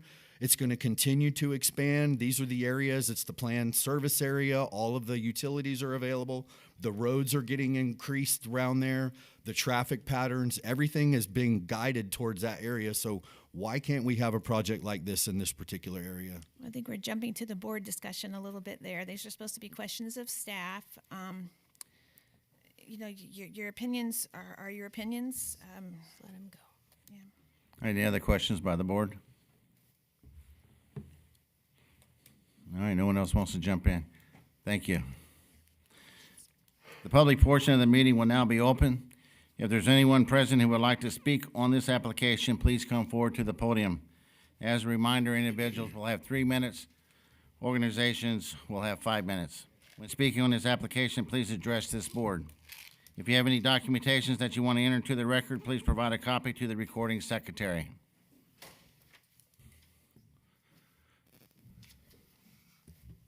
I was afraid we were going to have a race coming up here. Good morning. My name is Melanie Baggs. This is my husband, Steve. We just moved to the beautiful Pinecone area about a year and a half ago. We have phenomenal neighbors, and we all live on acreage. The impact on this is nobody's addressed. It's the traffic that's going to hit Pinecone, which is not really even a 2-lane road. It's a very narrow road, and in fact, on that project, their road looks even wider than Pinecone. There is no shoulders on Pinecone as depicted, and we did address this. They were very kind to have a meeting a month ago. It's also going to impact Woodview and the properties behind. Pinecone is already a nightmare. We'll sit out there, and people are just hauling up and down that road. There's inconsistencies with the speed limits. When you first get on by the Knights of Columbus, it's congested 20 miles. Then it jumps up to 30.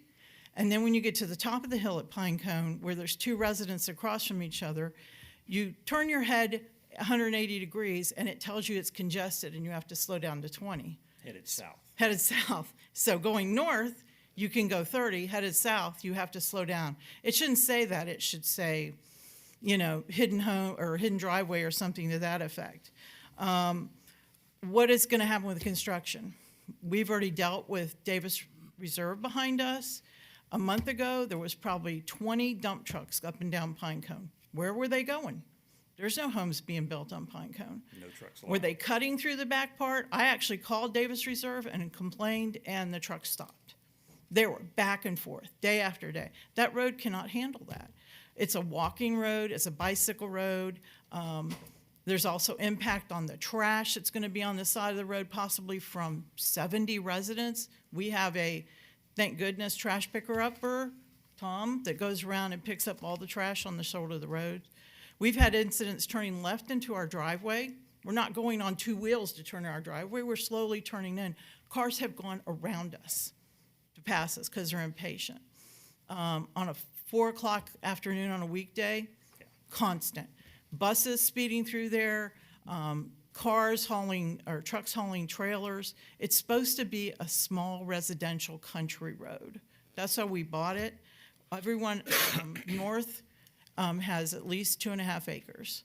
So we're glad to see they want to develop. We know this is going to be developed, but we need to consider the impact on the wildlife, everything that's going on there. Is there going to be a turn lane on Pinecone to get into that, or on the back road? Because there is traffic. People use that to cut between Norval Bryant and Lecanto. We almost need to do a new traffic study. Should we have, stoplight on either end for safety? Sorry, is that me cutting Yes, you off? that's you. Okay, all right, thank you for your time. Thank you. Next speaker, please.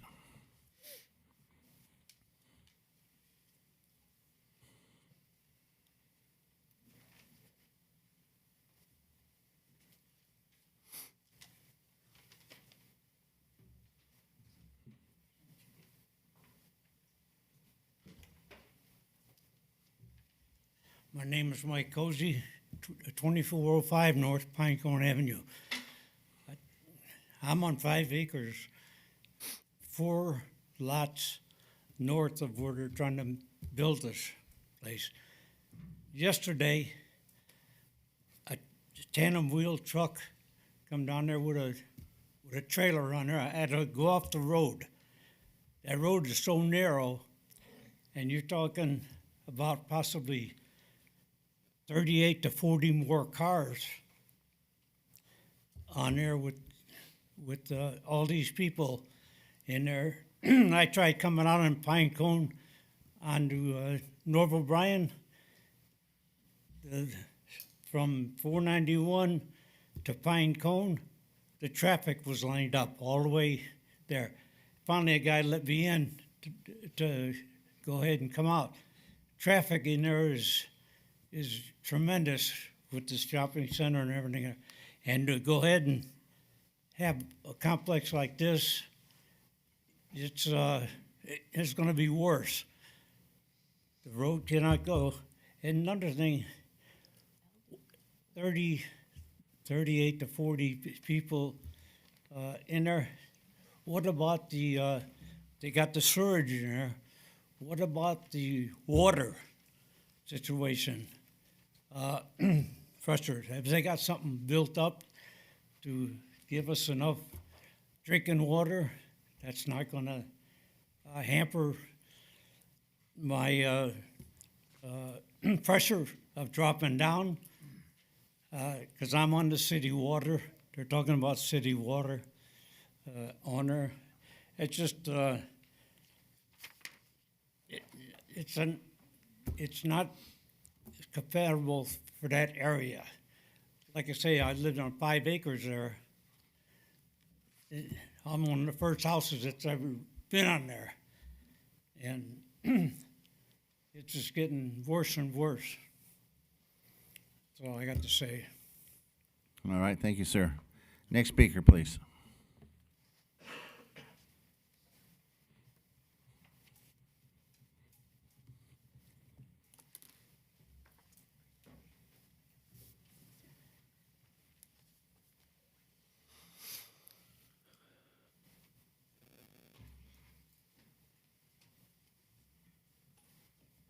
Morning, ladies and gentlemen. My name is Herb Sickler.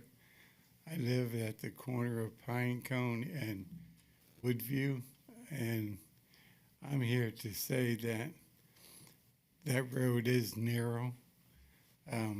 We always have small accidents there, but I'm coming to the point of increasing the population off that road of Pinecone.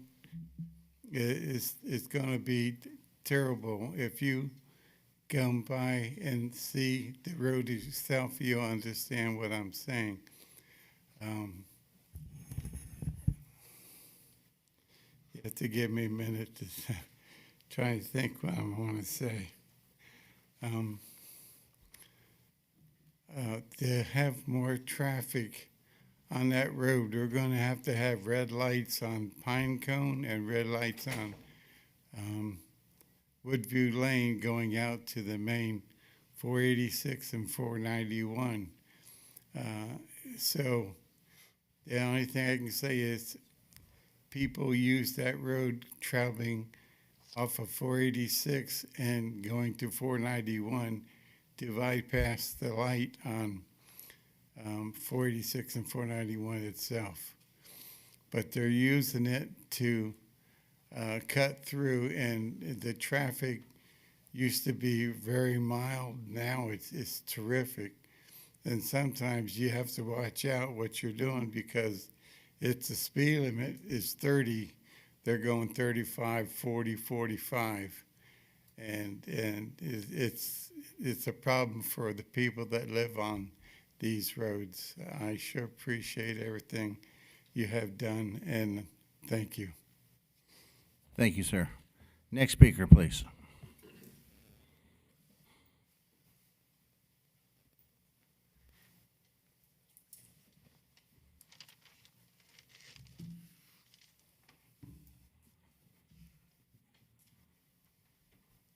Do I have to press anything? No. Okay. My name's Tracy Kreppel. I live on Springleaf Lane behind Knights of Columbus. I bought my property in 2017, have loved it up here.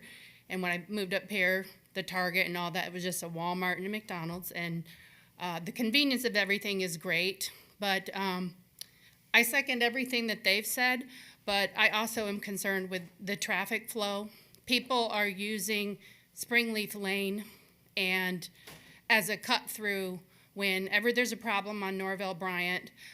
People constantly use Woodview and Pinecone as a cut through to skip the corner of Norvell Bryant and 491.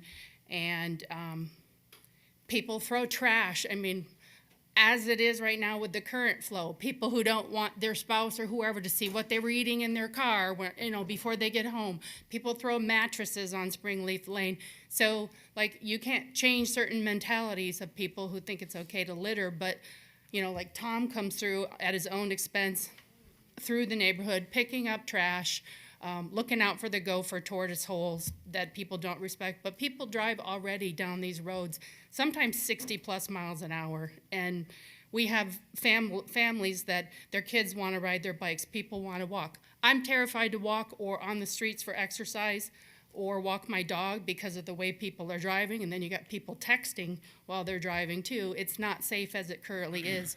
And with the new, this new dense development, it's just going to make the matters worse. Even though there's two ways for them to go out, people who live there are going to be coming and going to work, home, whatever, rushing, and they're going to use these roads as a shortcut to get to where they want to be to go home. And it's just not something that I see as favorable.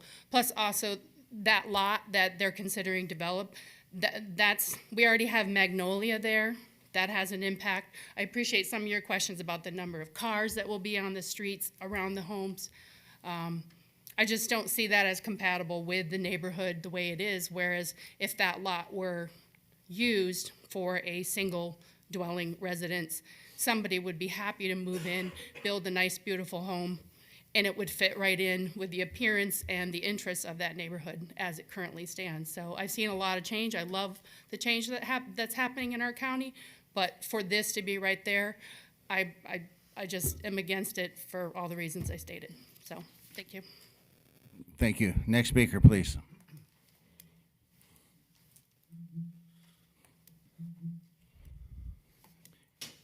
Anyone?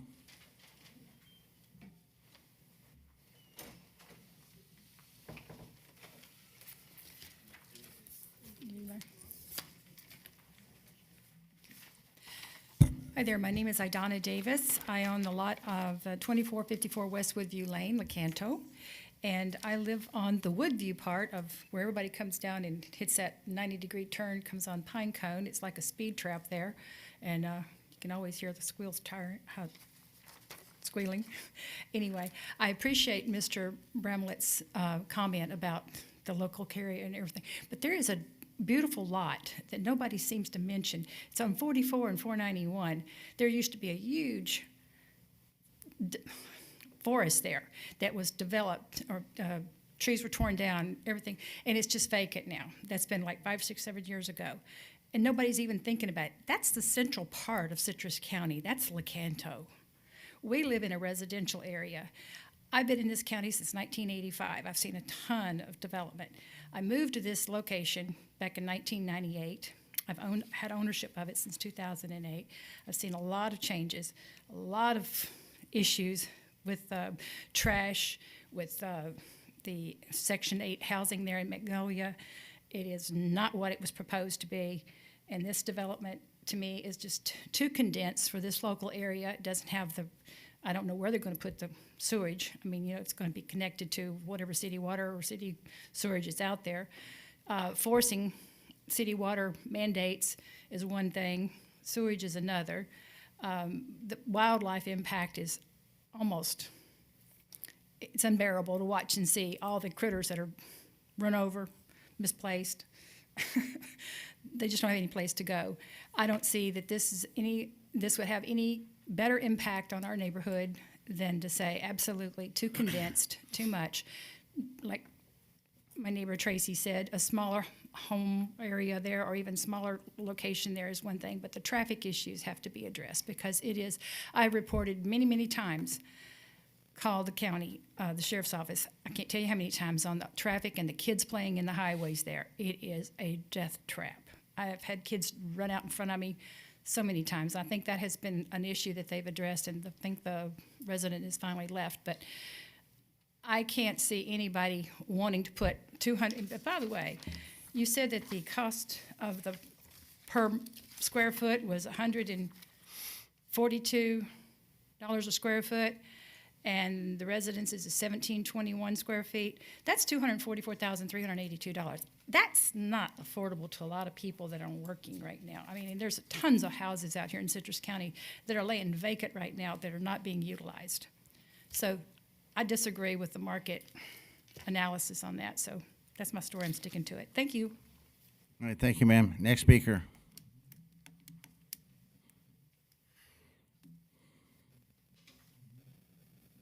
Anyone? Last call. All right. The applicant come forward to do a rebuttals, and please retain your rebuttals just to the public opposition to what they spoke of. Thank you. Okay. Does that mean staff's presentation is off limits? This is a public. Staff is off. You're only going to rebuttal this time what was discussed by the public. Okay. So most of what we just heard about, I think, was traffic. I've got some notes about some other things, but traffic is, while you know, I don't want to make any less of any of the concerns of the residents nearby. But there's not a place in Florida where people want to live where traffic is not a concern and where it's not brought up, and that's not going anywhere. We talked about it at our neighborhood meeting, and I talked about how there's really two ways to build out road infrastructure. One is to tax the current residents of your area to build roads for the future people to use, which most places in Florida don't want to do, nor do most homeowners. Or you require the developers to do traffic analysis, traffic studies, and where roads need improvement, they have to be improved. That puts the cost on the people coming to the place, and it results in this dynamic where anytime there's a proposal for a development, people say the road is full. Well, maybe it is. We'll see at the traffic study level. And if it is, then improvements will be required to be made. Those are conditions that are in the current proposal. So the access management and transportation section of the staff report says that the intersections at either end of our road will have to be converted into stop-controlled intersections. We'd be responsible for those signs. And then elsewhere in the suggested conditions, which we have no objection to, access management design for the site must meet the requirements of the LDC.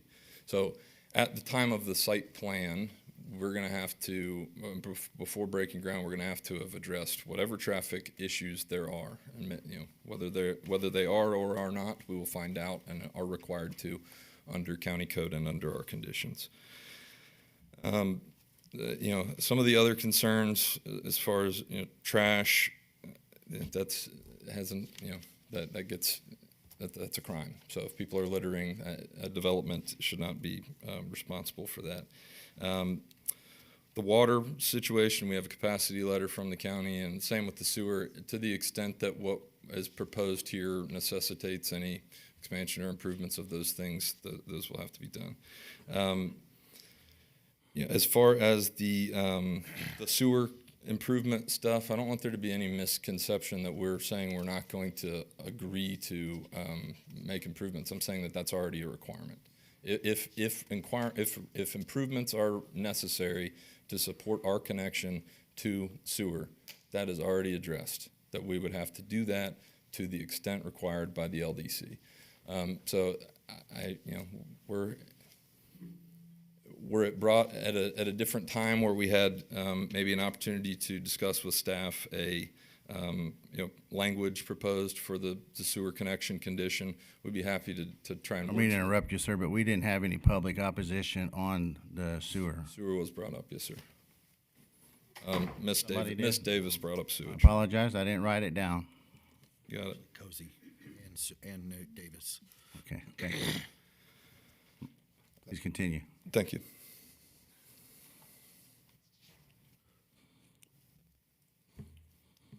And as far as the affordability and density, so there's two things here. I'm hearing from public that the property is too dense and should be one house or a few houses. And at the same time, I'm hearing that the price discussed is not affordable. So, the nature of the project and the reason for the density, for the public's benefit here is to drive those costs down and make these as affordable as possible. And for people that purchased homes in the 90s or the 80s or before, that price may not seem affordable. But for those who have shopped for homes recently and see what's going on and who are involved in the real estate industry, that's as low as you get in a place where you have access to municipal infrastructure and nearby jobs and amenities. I'm born and raised in Ocala. None of these concerns are unique to here. We've got them too, and they're the same thing. We are blessed to live in the state of Florida where everybody wants to come. And so the way that municipalities address that and the way comp plans have planned for that is to say intelligent design, dense development like this that reduces sprawl, mitigates traffic impacts, and gives people a place to live. That is why this project is the way that it is. I think I've probably addressed most of what was brought up. I'm happy again to answer any questions. All right, no questions, but thank you. You're concluded. At this time, I'll close the public portion of the hearing down. And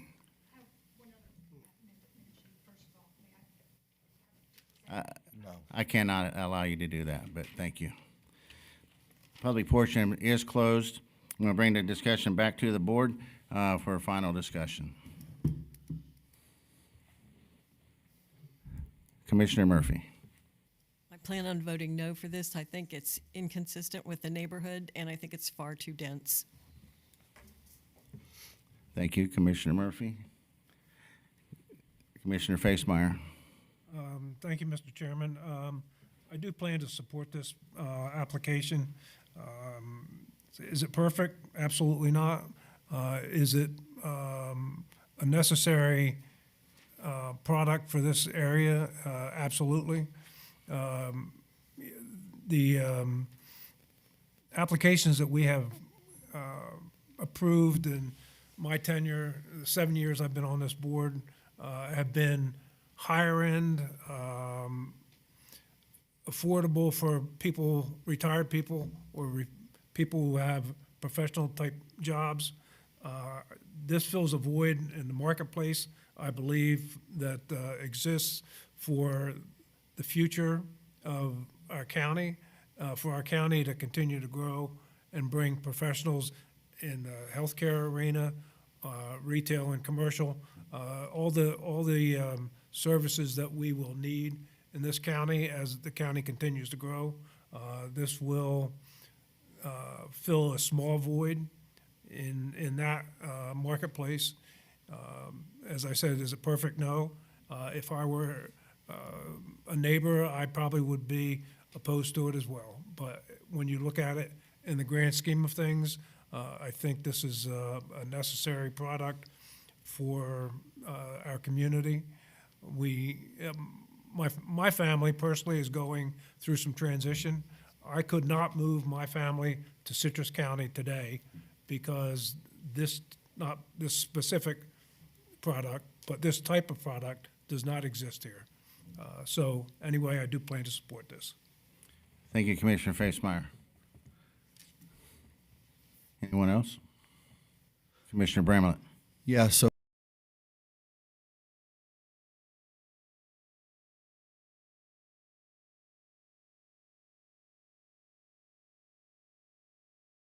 about, and I think that discussion needs to be talked about and it needs to be analyzed, and I believe that it needs to be revised because these are the kind of projects that we're going to see that are going to need to be coming into this county that are going to allow for a little bit more of an affordable type product. I do understand as a real estate broker, you can buy a 1,500 square foot house brand new in Citrus Springs right now for $250,000. I think that the owner will probably look into the market dynamics. I don't think the market value is the discussion that we're having here. The discussion is it compatible?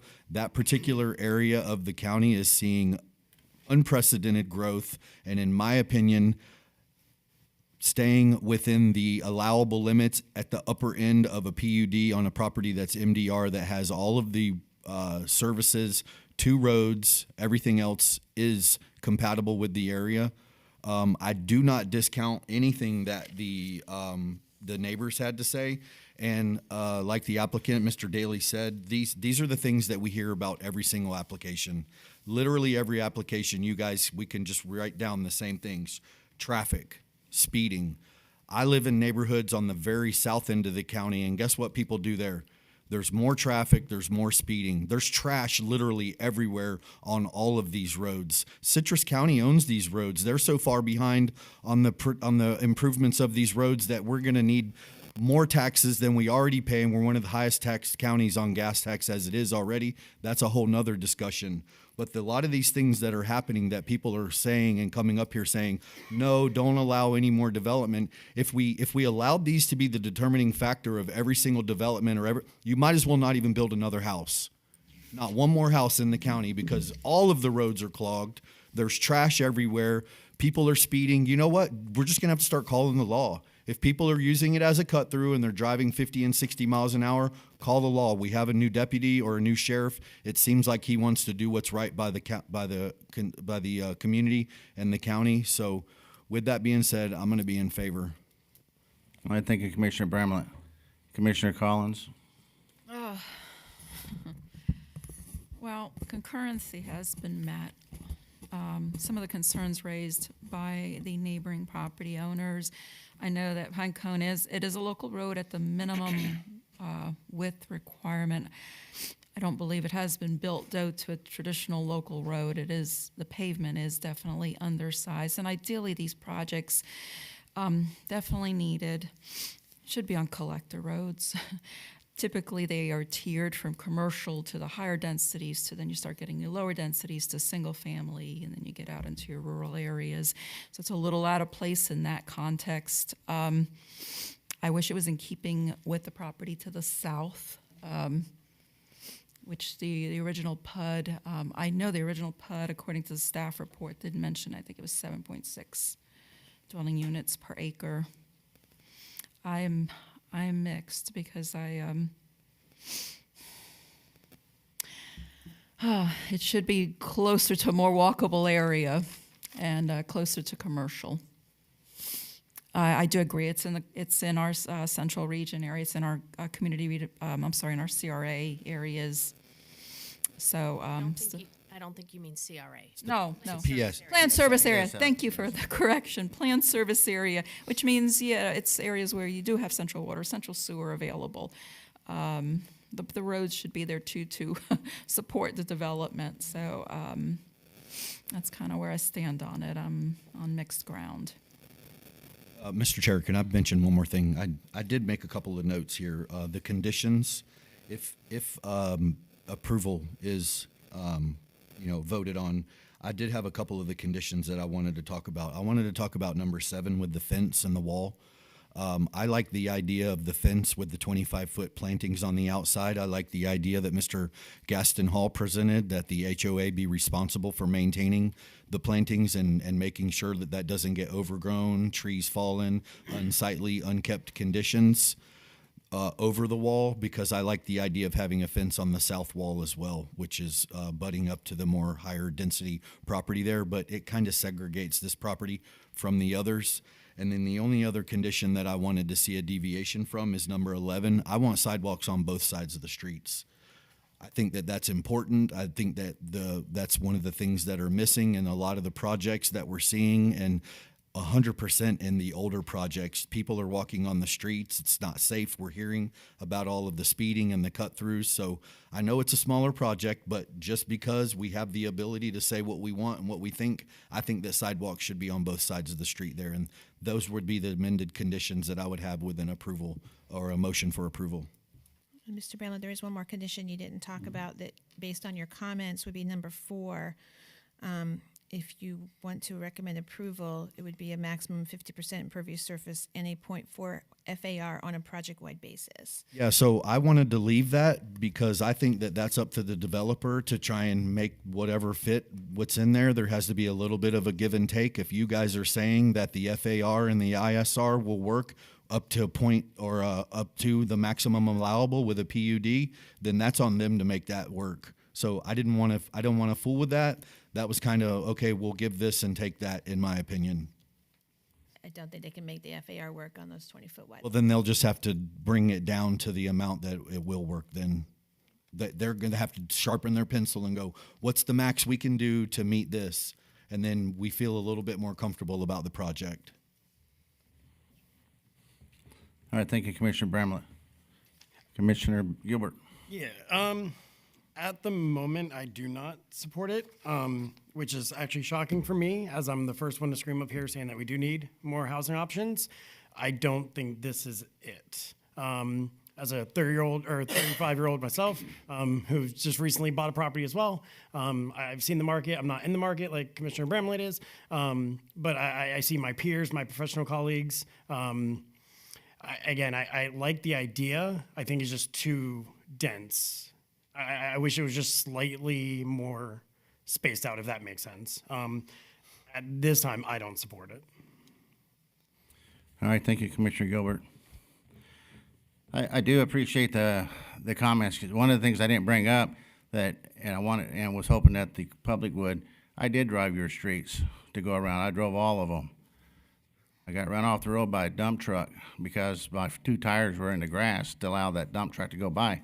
So I do understand the narrowness of those roads, and that brought me to my final. That broke me. That's what I won't be in favor. I think the property itself, the ideal, is very intense for this area.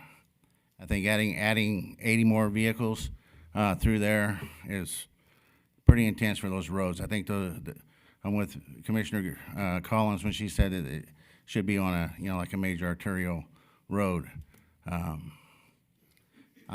I don't think the FRA and the IRS is ever gonna work on this design, but, that's for them to decide if it passes.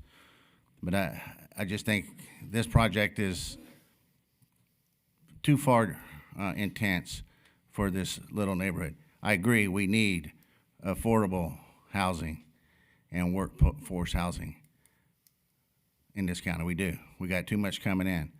I just don't think it needs to be crammed in to a sardine can out there. So I would not be in support of this. Mr. Chair, I'm sorry. During your discussion, I think you meant to say FAR and ISR. Yes. You messed those up a little bit. His acronyms better, actually. I like the IRS discussion, but that's totally not for here. Just want to make sure the record is correct. Thank you. I did hear myself, no, I didn't say that. All right, anybody, anyone else? A purpose for a motion?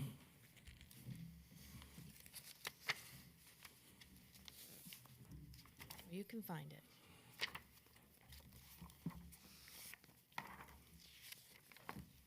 You can't find it. Anybody have the page? Mr. Chair, for the purpose of a motion, Commissioner Bramlett. the Planning and Development Commission finds application number PUD 2025-00010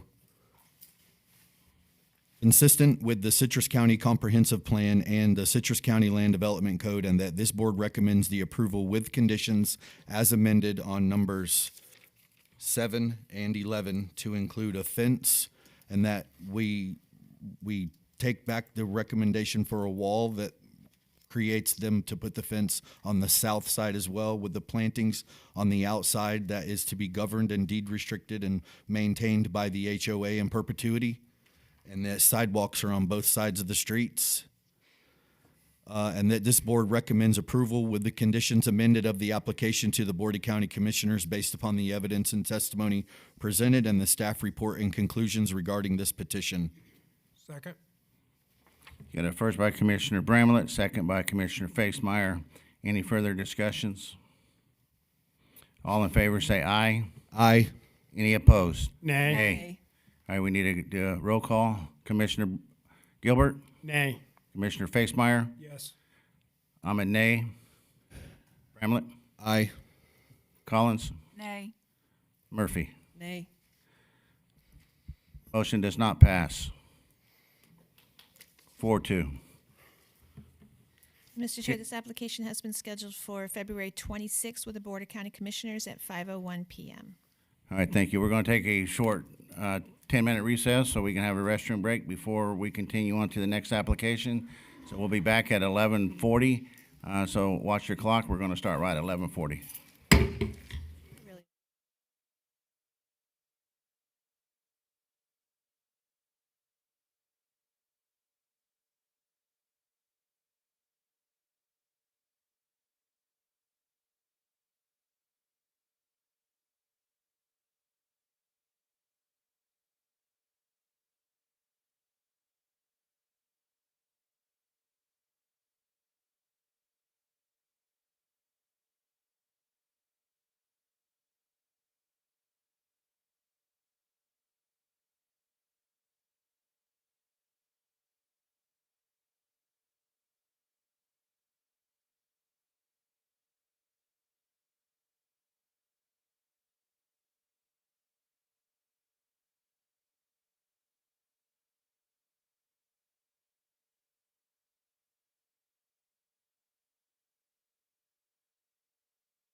Brady would do.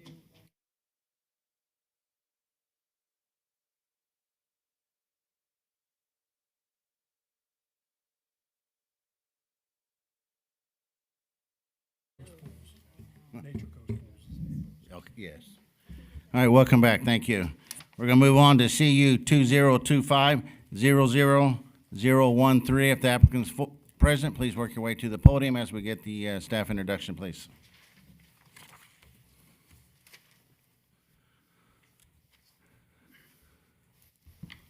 Well, I hope y'all deserve an easy. Hold on, we're going Oh, I'm sorry. We do deserve it. One moment. I'm sorry about that. Sorry for the delay. This request is for a conditional use to allow for accessory uses to a house of worship in the medium-density residential district pursuant to Section 2406, medium-density residential district. This is looking north from the subject property. This is looking south from the subject property, looking east onto the subject property from Pleasant Grove Road. So looking west across Pleasant Grove Road. And the proposed site plan for the subject property. All right, thank you. Now, good morning, sir. Good morning. Yeah, hopefully this will be an easy one for you. We have our. Please state your name, please. I'm for the sorry, record. Kenny Berger, Berger. All right, thank you. At Redemption Point, you see the building in the front, the main sanctuary is up by the highway. In the back, that highlighted yellow area is where our youth chapel is. And in the past, a church chapel would typically have seating, either chairs or pews, and then there'd be a podium and a piano in the corner. Well, times have changed. Now, music means the piano's been replaced by a set of drums and a keyboard and a bass player and a lead guitarist and 3 vocalists. Well, that stage area is now encroaching in the seating capacity because the stage area takes up so much room. So we decided an easy answer is to make a dedicated stage area, bump out the side wall of the chapel, and let that be the stage so that we can recover all of the seating the way the building was designed. So, but we fit within the definition of expansion, and if you expand a church and under a conditional use, you have to reapply. So we've been under conditional use 40 years, and the church has been there that long, and so it's like we had to reapply for conditional use in order to put that addition. We're adding 288 square feet in the middle of 20 acres. So we don't think we have any impact on our neighbors. We own the 10 acres south of us that's undeveloped. It's all woods. There's a 30-acre neighbor next to the north of us, and he attends our church. And then there's big acreage behind us. And so you can hardly even, from any of the neighbors, even see the improvement, the addition we're adding. So there you go. All right, does the staff have any questions for the applicant? Just one, and this is just to clarify. So the stage addition is all going to be enclosed within that existing building, correct? It's not an outside stage. Yes, it's a room addition that is the stage, correct. Okay, and you saw the conditions in the staff report and are okay with the conditions? Yes, and we have met, from the building department side, everything has been passed. Permitting, electrical, AC, foundations, all of it is passed on the building side, waiting for the conditional use. All right, no further questions. All right, does the board have any questions for the applicant? Commissioner Facemeyer. I just have a comment, Kenny. When I did a site visit there the other day, just so I could likely vote in favor of this application, there was a lot of things happening around that site. I'm just cautioning you and the congregation to not get ahead of the building permit process. Oh, we didn't. I appreciate that. We had that building, what you're talking about is the roof. The back of it had a penetration and was leaking into the girls' bathroom. And so the roof, under a roofing permit, he went ahead and ripped off the old roof and dried it in permanent so it could wait for us to do our improvement. So that's what you see there. Thank you. Yeah, thank you. Thank you for clarifying. That was my question too. Any other questions for the applicant from the board? All right, thank you, sir. We'll get the staff to come forward and make the presentation, please.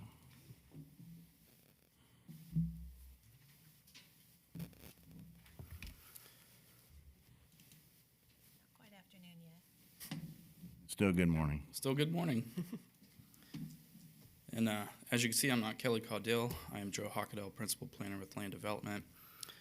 This application is being requested to have a conditional use for the subject property to allow for the expansion for an accessory use to a house of worship. As you can see here, the property is zoned medium-density residential, which does require conditional use for house of worship. And here you can see the aerial of the two properties in their entirety. The existing house of worship was constructed prior to the requirement for a conditional use for a church in the medium-density residential district. And so now that they are expanding one of their buildings, the Land Development Code says they have to have a conditional use to have this in medium-density residential because of that expansion. And so here you can see this is the youth building, and this is the site plan. Really, that's the bump out there is the only thing being requested as part of this application. The conditional use would then encompass the entire house of worship property and put everything under the conditional use. And so the use itself does appear to be compatible with the surrounding area, and it will meet land development code requirements. And we do have suggested conditions. All right, does the applicant have any questions for staff? No? Does the board have any questions for staff? No, sir. Getting off easy, Joe. All right. Thanks for filling in. All right, at this time, the public portion of the meeting will now be open. If there's anyone present who would like to speak on this application, please come forward to the podium. As a reminder, individuals have 3 minutes and organizations have 5 minutes. When speaking on this application, please address this board.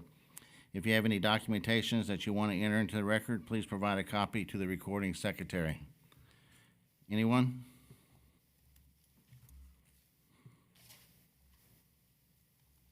All right, seeing none, I'm going to close the public portion down, bring it back to the board.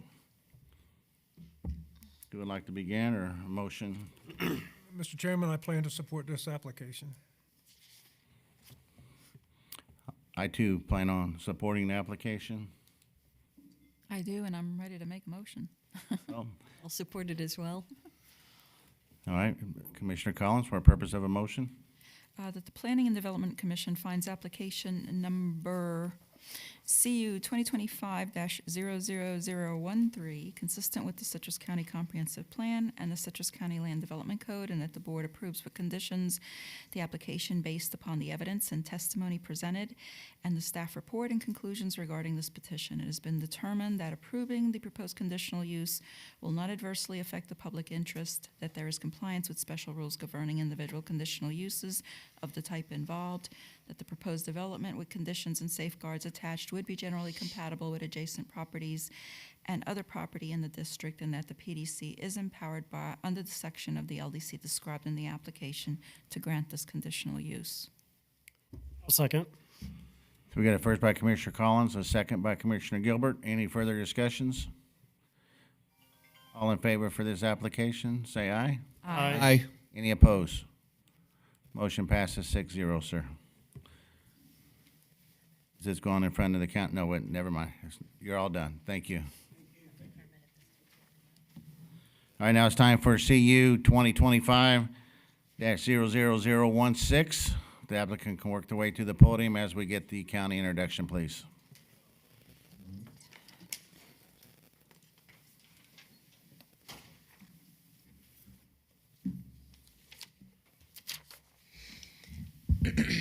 This is RBW Services Group, LLC.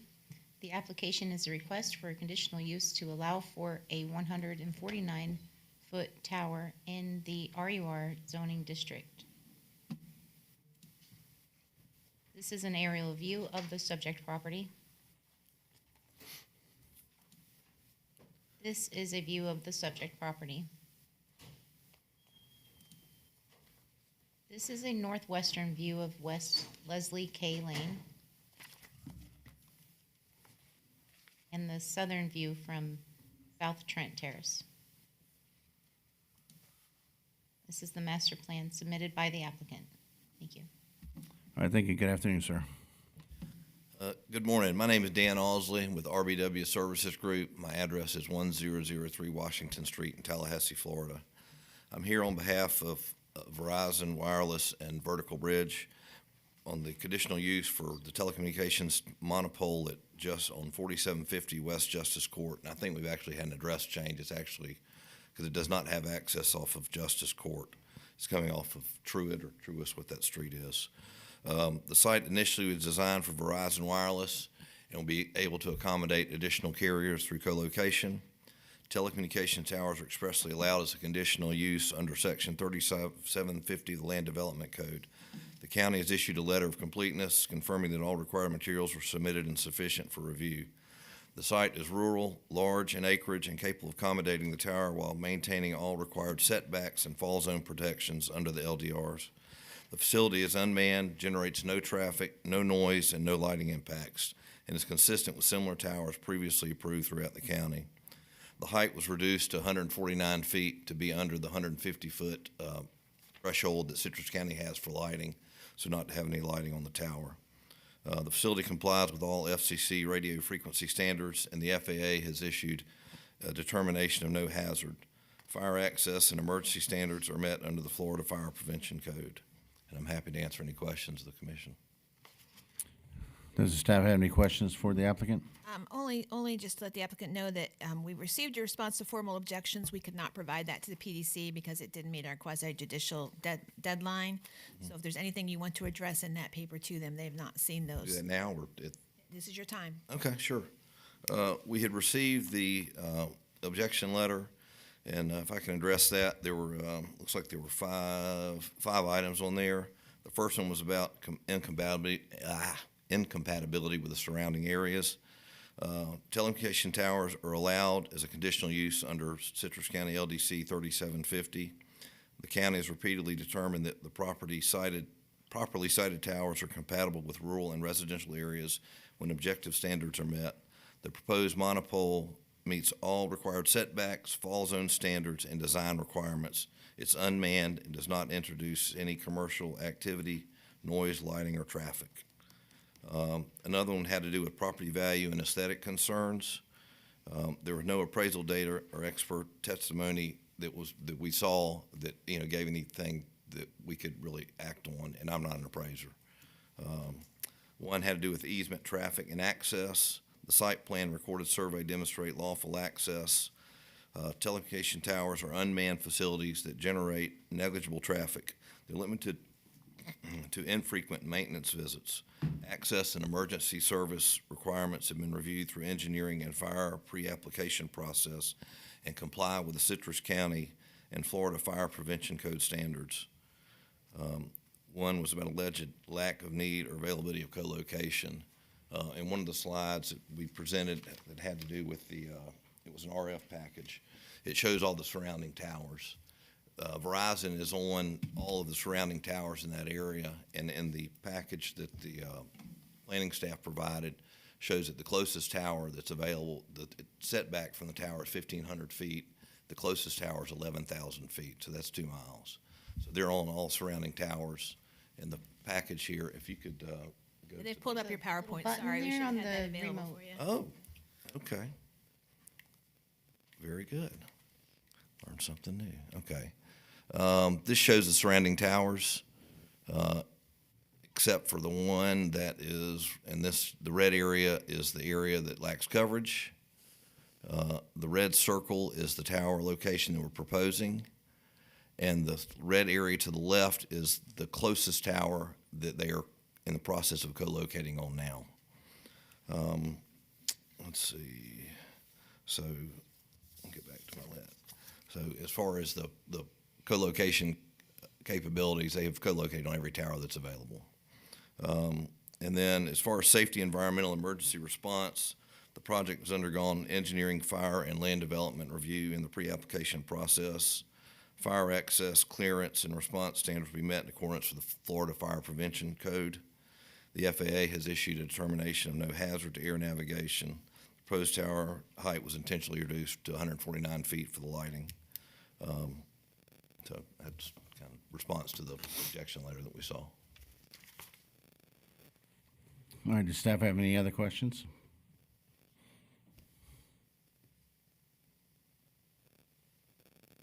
I'm sorry, you didn't have any, I didn't have any. No, sir. Thank you. She was thinking, so I wasn't interrupting the thinker. All right, does the board have any questions for the applicant? Commissioner Gilbert.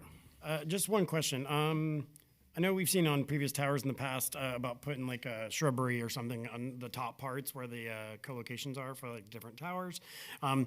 Do we have any plan for this one by any chance, or were we thinking about just keeping it bare? This is designed as a monopole tower. What you're referring to would be what they call a monopine. Yeah, okay. Yeah, this is not designed as a No, okay. So it'd just be like the concrete pole. Correct. Okay. Thank you. That was my question. Okay.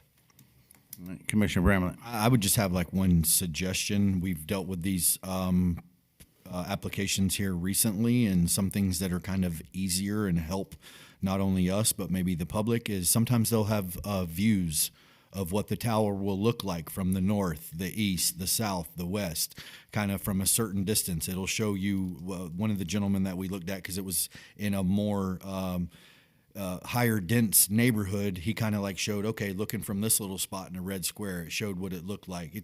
Those things, the visuals, you know, help a lot. I'm in favor of the application. Just to put a,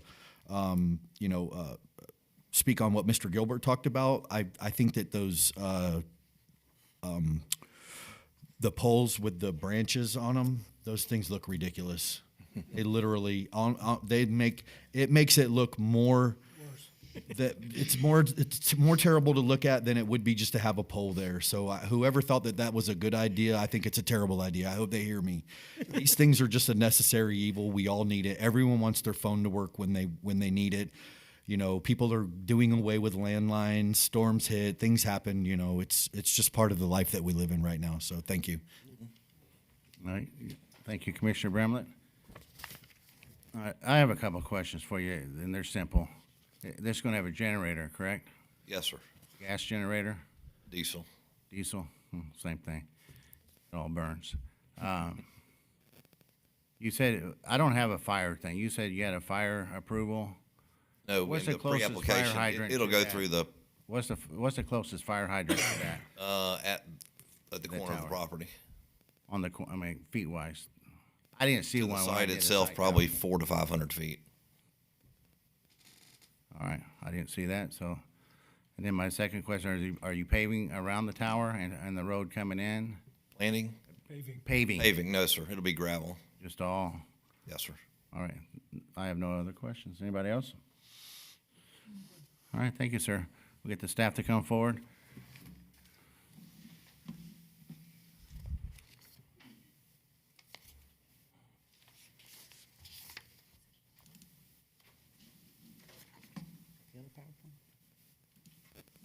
All right, well, I think it's officially good afternoon time.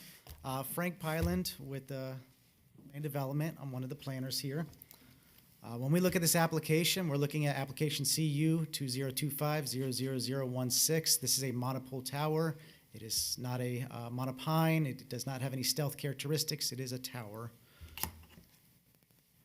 Going past that, one thing I wanted to point out, just to help clarify a little bit, when you looked at the application initially, it presented an address off of West Justice Court.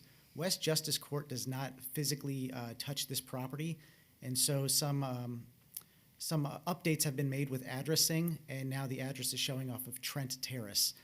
So it is officially addressed off Trent Terrace. West Justice Court, again, was a former address of how this was identified. There is no access from West Justice Court. It is a RUR, rural residential zoning. Moving past that, we saw in the former PowerPoint that there was a proximity to the tower and everything was in mileage. This again shows that there is not a tower that is in very close proximity to this proposed tower. Views of the property. Where the signs are posted is more or less where the driveway apron is proposed for the private easement going back to the tower. This is a private road off of Trent Terrace, right where it intersects Leslie K. And again, it appears that in that general area is where they're asking to put the 30-foot access easement. To help clarify a little bit on one of the questions that you posed, it's going to be a 30-foot wide access easement going back to the tower. Of that, they have proposed a 15-foot wide gravel drive. Looking north, again, there are private roads out there. They're dirt private roads. They're maintained enough to get a vehicle through, but they're not paved in any area. Southern view from Trent Terrace. Looking at the master plan, you could see going towards that southwestern corner, that's where that driveway apron's going to be, going back to the tower. The tower sits more or less in the middle of the property, but on the southern side. The tower plan, again, just kind of showing you some of the details and a little bit more of an enlarged view of that. Again, showing the tower and the driveway apron as it comes through. Any questions? Does the applicant have any questions for staff? And does the board have any questions for staff? Was that you, Ms. Collins? Oh, no, well, I do have one thought flying around in my head. And I know the applicant mentioned that they specifically brought it to the 149 so there'd be no lighting. That's always my concern in neighborhoods, the lighting, to make sure that if it's required, that it's totally shielded with directional so that doesn't affect the neighbors. Even below the 150, the 149, does the code require, or it does not require it, I guess if it's at 149, but if they wanted to put lighting in the future, is there anything that would prevent them without the condition in there? I am not aware. Okay. So the 150 is Land Development Code. The FAA may have their own standards and require it regardless of height. That's up to them. This didn't seem to be near an airport. I don't anticipate that, but yes, they could add a light unless we put a specific condition in here, that lighting is not allowed unless otherwise required by FAA. Might be something we want to put in there. Yeah, I don't know, Mr. Chair, if the applicant could later maybe respond to that, but yeah, I would appreciate that for the neighborhood.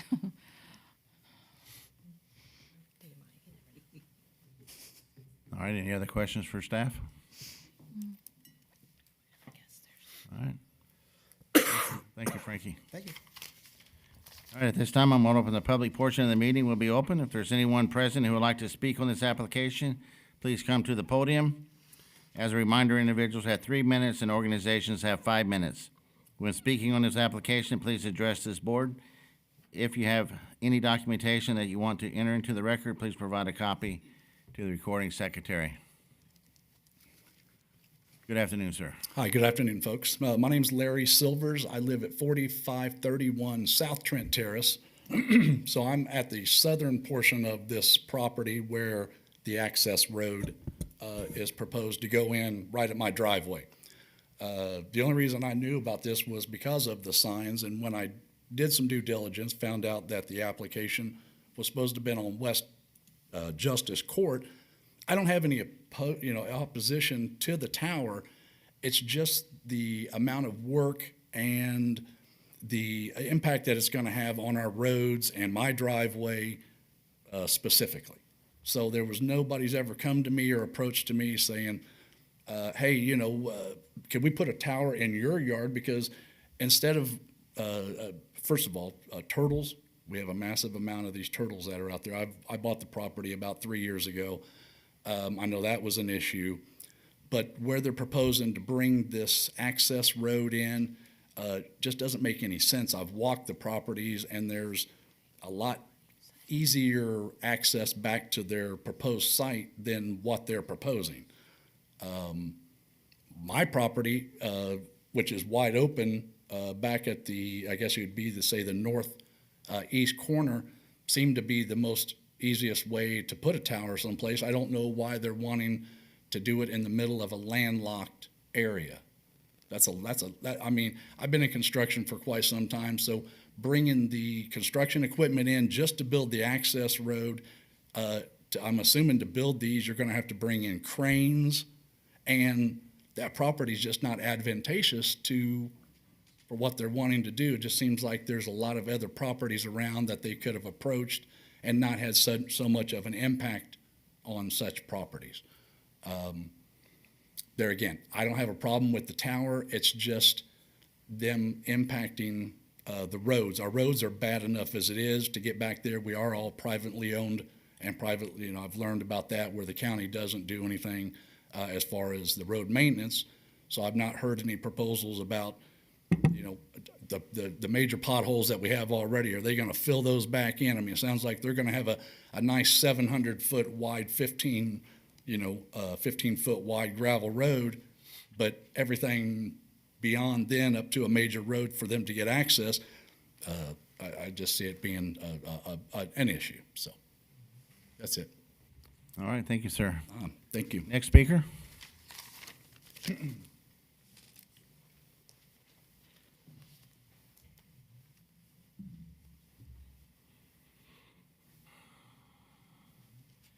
Good morning. Morning, sir. Afternoon, sir. Afternoon. My name is Ken Perez. Last name is Perez. I live on West Justice Court in Homosassa. And I'm here today mostly as an information gathering purposes. I don't want to object to something unless I have a reasonable argument to object to it, and that's why I'm here today. In an attempt to be objective, I've tried to ask myself 3 questions with regarding this project. Number 1 is there a need? Number 2, what is the impact on the residents within that area? Number 3, what is the impact on the county as a whole? I live within 300 feet of this property. I'm retired, so I'm home a lot. I don't have any problems with my cell phone coverage, so I don't know that there's a need for this. At least I haven't heard one. With regards to the roadways, as the previous speaker said, they are privately maintained roads. I say maintained. There's not much maintenance that's able to be done out there. If you've driven the area, you'll know that getting back to this proposed site is very difficult. And I don't think it would be fair of the applicant or the county to allow this applicant to bring in heavy equipment and tear these roads up and then not have any responsibility afterwards to either improve or at least replace the roadways like they currently are. I drove the area yesterday. I'm very familiar with the area. I've lived out there since 1981. However, I don't like to present an argument without a possible solution. If I'm correct, my understanding is that the applicant also owns a piece of property to the north of this site, which runs directly off of Grover Cleveland Boulevard, which is a county-maintained road. Now, if the applicant, in my opinion, believes that this is a valid project, I believe they could allow or create an easement from Grover Cleveland to this property to allow access for this equipment and the project and not affect the surrounding neighbors with bringing equipment in here and then not having any responsibility to improve it later on. Thank you. Thank you, sir. Next speaker.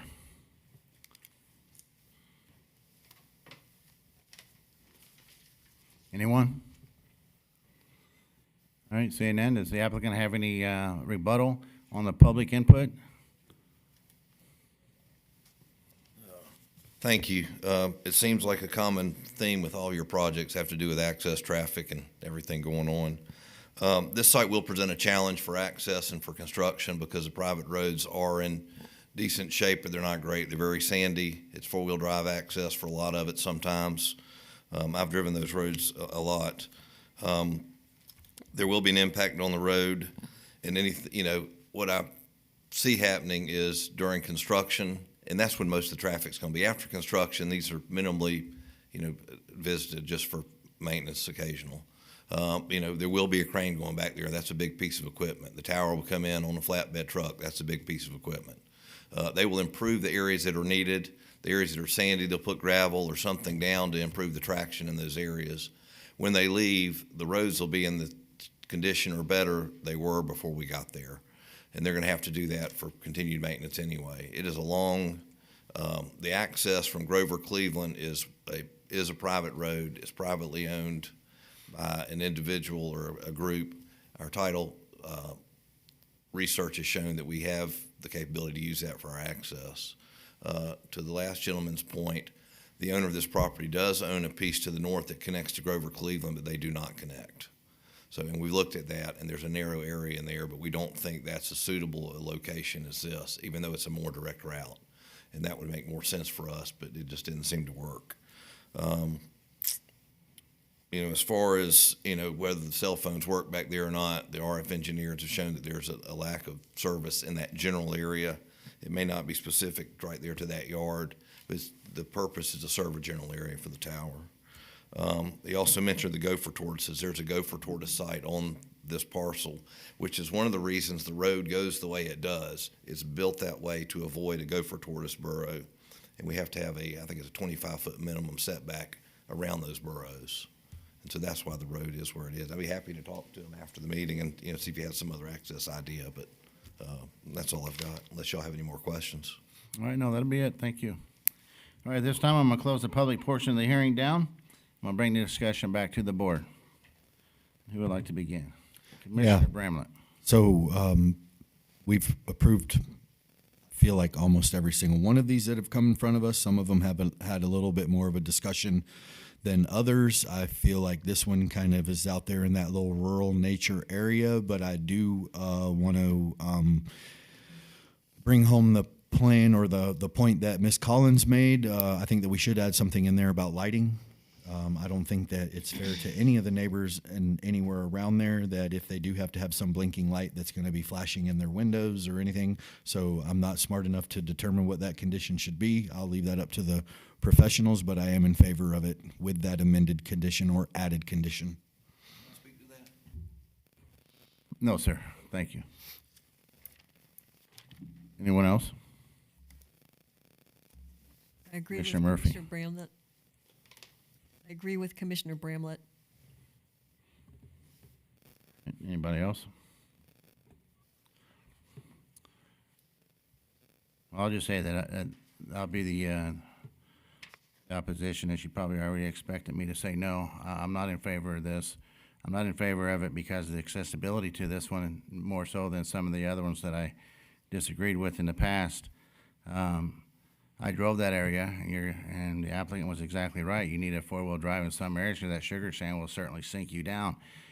I only have a four-wheel drive GMC. I can't imagine a crane coming back there and what they're going to do to tear up the road. And then the answer to that is we're just going to fix it up to our tower, and other than that, they're on their own. So I'm not in favor of that. I think the location needs to be refound to a different area. Anybody else? Mr. Chair, for the purpose of a motion. Commissioner Bramlett, for a purpose of a motion. The Planning and Development Commission finds application number CU-2025-00016 consistent with the Citrus County Comprehensive Plan and the Citrus County Land Development Code, and that the board approves with the conditions as well as the amended shielded lighting condition. The application based upon the evidence and testimony presented and the staff report and conclusions regarding this petition. It has been determined that approving the proposed conditional use will not adversely affect the public interest, that there is compliance with special rules governing individual conditional uses, bless you, and the type involved. The the proposed development with the conditions and safeguards attached would be generally compatible with the adjacent properties and other property in the district, and that the PDC is empowered under the section of the LDC described in the application to grant this conditional use. And I would just like to make an additional comment based on what I heard from the applicant regarding the road, was that the road will be brought up to better condition and left in better condition than it was when they found it. And it sounded like, I think he said, they would have to continually maintain and keep that road, at least better than it was when they go, before they go in there, to continue access to their property. I'm not speaking for him. That's what I heard. So that's my motion. Second. You got a first by Commissioner Bramlett, a second by Commissioner Facemeyer. Any further discussions? All in favor, say aye. Aye. Any opposed? Nay. So we have to get a roll call? No, there's only two, right? Yeah. Two. Yeah, I didn't hear it. I heard two, Gilbert and Barmez. All right, so it passed 4-2. So we would add the condition that lighting cannot be added to the tower unless mandated by FAA. I think that's where you were going with that. Okay. Shielded. Shielded. From the tenants, residents. Right, okay, thank you. All right, thank you. Next application is ordinance. No. Not yet, I'm ready, but PUD. You're rushing. Yep. One more. One more. Oh. Holy crap. What page is that? 284? 284? Yeah. Yes, sir. All right, so we're ready for PUD 2025-00016. I'm ready for lunch, but I got one. You didn't pack a lunch? we get the applicant come forward as we get the staff introduction. What number did you say? 00013? Yeah. I'm sorry. I think it's because the CU kind of was the 0013 kind of confused it. Yeah. This is I the was like, wait a PUD. I thought the same thing, Mr. Gilbert. This is a PUD or something. I was like, hold on. I'm good. I was trying to avoid this one because it's Tell me what- about food. Now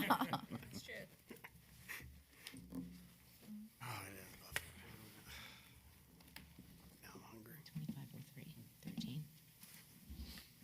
Got it up over there, Liz? Yes, I found it. All right. Scared me. I thought he said a conditional use and not what it was. Thank you. Here we Pay are. no attention to me. I just talk a lot. Coeur d'Alecanto 486 for Longhorn Steakhouse and Sprouts Farmer Market. This request is to modify an existing master plan to allow for additional wall signage for a restaurant and grocery store. This is an aerial view of the subject property. This is a view of the site from County Road 486 Light. View of the adjacent Aldi and Target. View of the light on County Road 486 with Glory Days. View of the Sprouts Farmers Market under construction. View of Longhorn Steakhouse site. And the site plan showing the locations of the uses. Thank you. All right, good morning, sir, or afternoon, sir. Good day to Yeah. all of you. My name is David Michael. I'm from Site Enhancement Services, 6001 NIMS Parkway in South Bend, Indiana. I was reached out to by Darden Restaurants, and I have been working with the landlord for this request. So me personally, I'm here to speak on the signage for the Longhorn Steakhouse. Are you here for Sprouts? No, interesting. Okay. That's what I was afraid of, is my partner, who is going to be speaking to the Sprouts request, is not here today.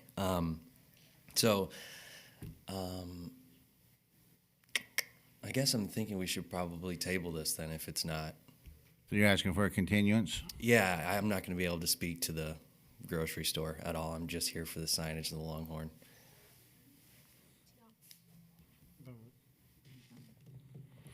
Right, I make a motion that we continue this application at the applicant's request. I'll second that. All in favor? Aye. Aye. Nay. So 5-1. I mean, I think if he's not here to speak on it, that tells how much of importance it is to him, really. That's my opinion, you know, so we're all here. We made an effort. We were here. He's not here. How important is it to him then? Just my opinion. We have a vote already. Can I respond to that? I want I mean, there's already a vote. I was just telling why I was an A. That's it. Okay, we'll just trust, to contact us when you're ready. Oh, I thought we did. I'm sorry. No, we didn't vote yet. All in favor? Aye. Aye. And I said nay. Nay, so we did that already. I thought I heard that. Just say no, no. No, there was a vote. I'm So sorry. it is continued. The county will be in touch with you on the correct date. Communicate with staff. Yeah, you can have your ordinance amendment, the last. I was hoping to get a Longhorn steak. I haven't even broke ground yet. You don't want that steak yet. All right, so this is an ordinance amendment. I'm going ahead and going, even though your chair didn't really prompt me. You ready? You okay? Yes, please go ahead. All right, this is an ordinance amendment to the Land Development Code. This deals with basically two subjects, and the majority of the ordinance that you're going to see, and the strike-through starts on page 393. That's really what I'm going to be using, the clean version in front of it. It's really hard to tell what's happening. In the back of your packet, you have a new statute that passed last year. That says that the county has to put in certified recovery residences and have a request for relief in that land development code. So most of your code, most of these strike-throughs where you see all the individual land use districts, that's what's changing. We did make them similar to halfway houses as proposed. Halfway houses is the old term. Recovery residences is the new statutory term. Says that it's a residential setting to give support for people recovering from alcohol or drug uses. So prettier statement than halfway houses, but there's nothing new here other than where a halfway house is allowed by conditional use. It was or permitted, like PSI allows them permitted. That is still in there. The same limitations as far as not allowing these in the coastal high hazard area, exactly like halfway houses. There's no change whatsoever for the certified recovery residences. We'll direct you, page 415 is a new section called Certified Recovery Residences. This is where we actually meet the standards of the statute. We have to give reasonable accommodation outlined. I had hoped that with our appeal process in the Land Development Code, we already covered that, but the statute is very clear that we have to specifically say it here, so that's what we're doing. Just above that, on the same page on 415, we did change one change to types of uses, and I will point that out. So we changed front doors when we're looking at elevation facade. By the way, that's working really well. We were getting those so-called barn dominiums that basically were industrial buildings, and now they have to have an appearance of a house and not have metal on the front facade. That is working very well. It's really helping when they come in like that. Our permitting staff has enough to talk with them on, and everybody's able to meet it eventually. So I compliment you on those changes. What we have found out, though, is making it residential front doors, not container siding. So we had somebody that was very, there's always going to be somebody, very creative, turn the container sideways, and then open the container doors and prop them open. And that's my doors, but that's not my real front door. That's just doors. So this is trying to cover that it also applies, it doesn't apply to residential front doors, but it does apply. You can't have container siding as your residential front door. I know it's weird. It's covering the one creative person that we'll probably see again because it's a local draftsperson that designed that. Turning a container sideways and using their sides as a front door, it's a container. It's very obvious a container. It no longer looks like a house. It looks like a container with a door open. So that's what that language is. And y'all can stop me if you got questions on that. The other changes you've got are clearing up some of the statutory changes as far as platting. So platting has had some changes over the years, and now everything is submitted digitally. So you'll see some stuff out there removing, you have to have so many copies, and you have to have such and such inch requirement. That's over. Lot reconfiguration and large lot rules sub. Same, but this definition for a subdivision is 3 or more lots. So we had to modify the conditions a little bit there to reference the statutory definition. There is one big change in here. We're removing section 11020. I'm on page 419. I know I'm going fast, but I know it's also been a long morning. Replats substantially similar plats, that concept is being removed. And the reason is it just caused confusion. It was a surveyor many surveyors ago with the county that felt that we were confusing and we needed to put this in here when you were replatting an original plat. It's actually just caused more and more confusion over the years. So we use this as a way for people to jump right to the final plat stage. You're not building roads. Okay, you're not building roads. You're just moving lot lines around in a statute. You can jump right to final plat. So this particular process no longer serves a function. It's just confusing. We do still have the same provisions in place. If you're doing a plat and you want to build roads, you have to go through the standards. If you're not building roads, you jump straight to final plat. This takes out this kind of confusing extra option, which didn't actually give anybody anything. So that's why we're removing it, just to avoid the confusion. We had too many people from out of county, even out of state, working on stuff and going, what the heck is this? Is it this? Is it this? Is this? I'd rather just have them look at final plat and say final plat. One more change is improvement agreements required. I'm now on section page 430 of your packet and 431. The improvement plans and preliminary plats are combined, so we had to clarify that was combined. And proposed infrastructure construction now has a higher bond. So that's by statute. I'm jumping a little bit, page 433. It was 15%, it's now 35% per statute. We're already following that, but our land development code should be consistent with that. So when you bond improvement, you haven't built your roads yet, but you want to go forward and start selling lots, you have to bond at least 35% of the costs. In case you walk away, the county has to pick it up. So that's how that works. Right now, it said 15. 15 is super low. So I know I've covered a lot. Feel free to comment if you want. Any questions or whatever conditions you want to look at it. I have one question real quick. Yes, sir. The one on page says remove picture. Got to tell me which page. I'm trying to find it. Some of the pictures are outdated. 422. 422. Hang on. Because visuals, everybody's visual now. Visuals are great, but why are we taking that picture out? Is that because it doesn't pertain?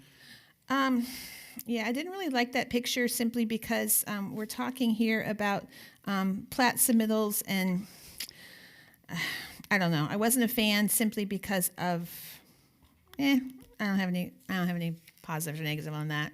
It just took up space. I don't really have any positive or negative either. I trust and rely on you, but I just know that as a person that has been in the land development code outside of this planning board, visuals are very, very helpful. Nobody reads anymore. I agree with that. I think that probably was a stray from another page. I apologize. So I'm fine with leaving that in. I agree. Thank you. As long as it pertains to what this particular issue is talking about, and you think that it's right. If not, maybe we should change the picture. I think the picture's fine. I think it's a stray from some. Okay. When you hear what's coming, you'll understand why I'm dropping a few balls. I'm trying, but you're doing great. I believe in you. We got a lot coming. But anything on this? I'm sorry. I have a question to Mr. Chair. On page 415, you added the new definitions for the certified recovery residences, and it talks about demonstrating compatibility with surrounding uses. In the residentially designated districts where it's a conditional use, I have a question. So you also talked about changing the elevation for the residential, which is on that same page. Would the certified recovery residences still fall into that definition of residential, that it has? Well, there's actually a couple ways to get there. You can do the residential houses, and it can be a house setting, and if they permit it as a house, they would have to fall under that. It's a house, happens to be used for that. But you can also have it as an institutional setting with a portion being residential, and they would follow the multifamily, or commercial. So it depends on how the recovery residence is. This is basically as a halfway house, we didn't want them to be somewhere where they're not compatible to the area. But yes, they would fall under either residential or commercial, depending on which choice they made for that. It's a real big catch-all. Okay, so yeah, just as an example, I live in an MDR area. So if somebody across the street wanted to build a structure specifically for certified recovery residences, it would go through the conditional use process. Right. And then would it automatically be required to look like a residence, or would that just be something board would have to discuss as a compatibility issue? Yeah, so I it's don't want it looking like a commercial correct structure in a That's residential neighborhood. I guess that's exactly why it's a CU. I agree. Should it look like a house? Probably in MDR. I would say so. Yes. In HDR, it might allow institutional like looking, but that's the CU process. Agreed. Okay, so it'd be strictly CU, and it's Right. different from just This a is really just making sure. I actually stole this from another county that's done this. I like the idea of forcing them to also look at compatibility in the area, not just an automatic checkbox. I get a CU. Thank you. Anything else? I know this is dry as anything, but it's important. Any other questions? I was just looking, it looks like certified recovery residence is a conditional use in all of the land use districts. PSI where institutional is actually permitted, but you're right. All the rest of them, it's not. And so y'all would see them every time if they want to come in. And that's the same with halfway houses. I think PSI was the one I saw that was permitted. Actually, you are correct. I see that. I skipped over that Just the one. one, yeah. But everything else, because that's an institutional idea, so. So are we going to require it to look like a residence in PSI? No, if it's not in a residential area on a residential roadway. There's not that many PSI vacant lots, so they'd have to come before you as land use change probably. We don't have that sitting around.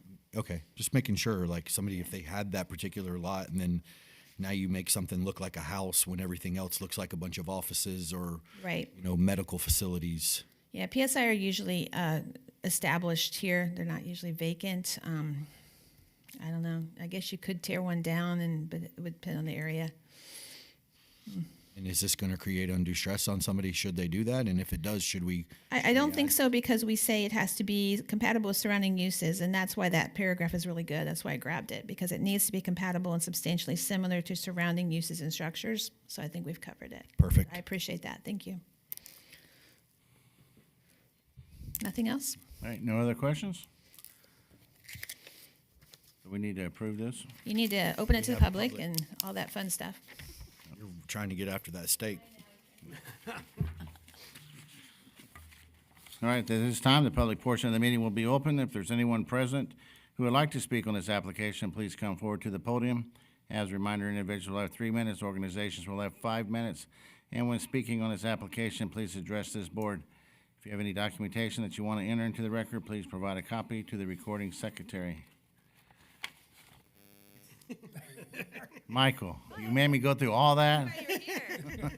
I think Miss Lynn told me one time that makes it real easy let the record show there was no one here at once. Well, Besides Zerwinski, who already raised his hand. Michael's and got said a he wasn't notebook. interested. He's ready to write. All right, well, the public portion is now closed, and we're bringing the discussion back to the board for a motion. For the purpose of a motion, The purpose of a motion, Commissioner Bramlett. the Planning and Development Commission finds application number PUD-2025-0001. No. Nope. I'm sorry, OA. OA. I didn't write the OA numbers down. 2025-00004. OA-2025-0004, consistent with the Citrus County Comprehensive Plan and the Citrus County Land Development Code, and that this board recommends approval of the application to the Board of County Commissioners based upon the evidence and testimony presented and the staff report and conclusions regarding this petition. Second. Got a first by Commissioner Bramlett, a second by Commissioner Gilbert. Any further discussions on the OA? All right, all in favor, say aye. Aye. Any opposed? Motion carries. And we do have this scheduled for February 26th with the board. I appreciate all of your input today and how patient you were at 12:30. I appreciate both alternates being here. Thank you very, very much for that. Looking ahead, yes, we're very, very swamped at the moment. Your next meeting will have 2 applications. One of them is the VA clinic. It's exciting. Second meeting in February has 4 applications. One of them is a tower, so you're getting very good at that. In March, I'm giving you a warning ahead of time. You have large applications coming for both meetings in March. Both of them are sub-area plans, which are very special master plans in the comprehensive plan.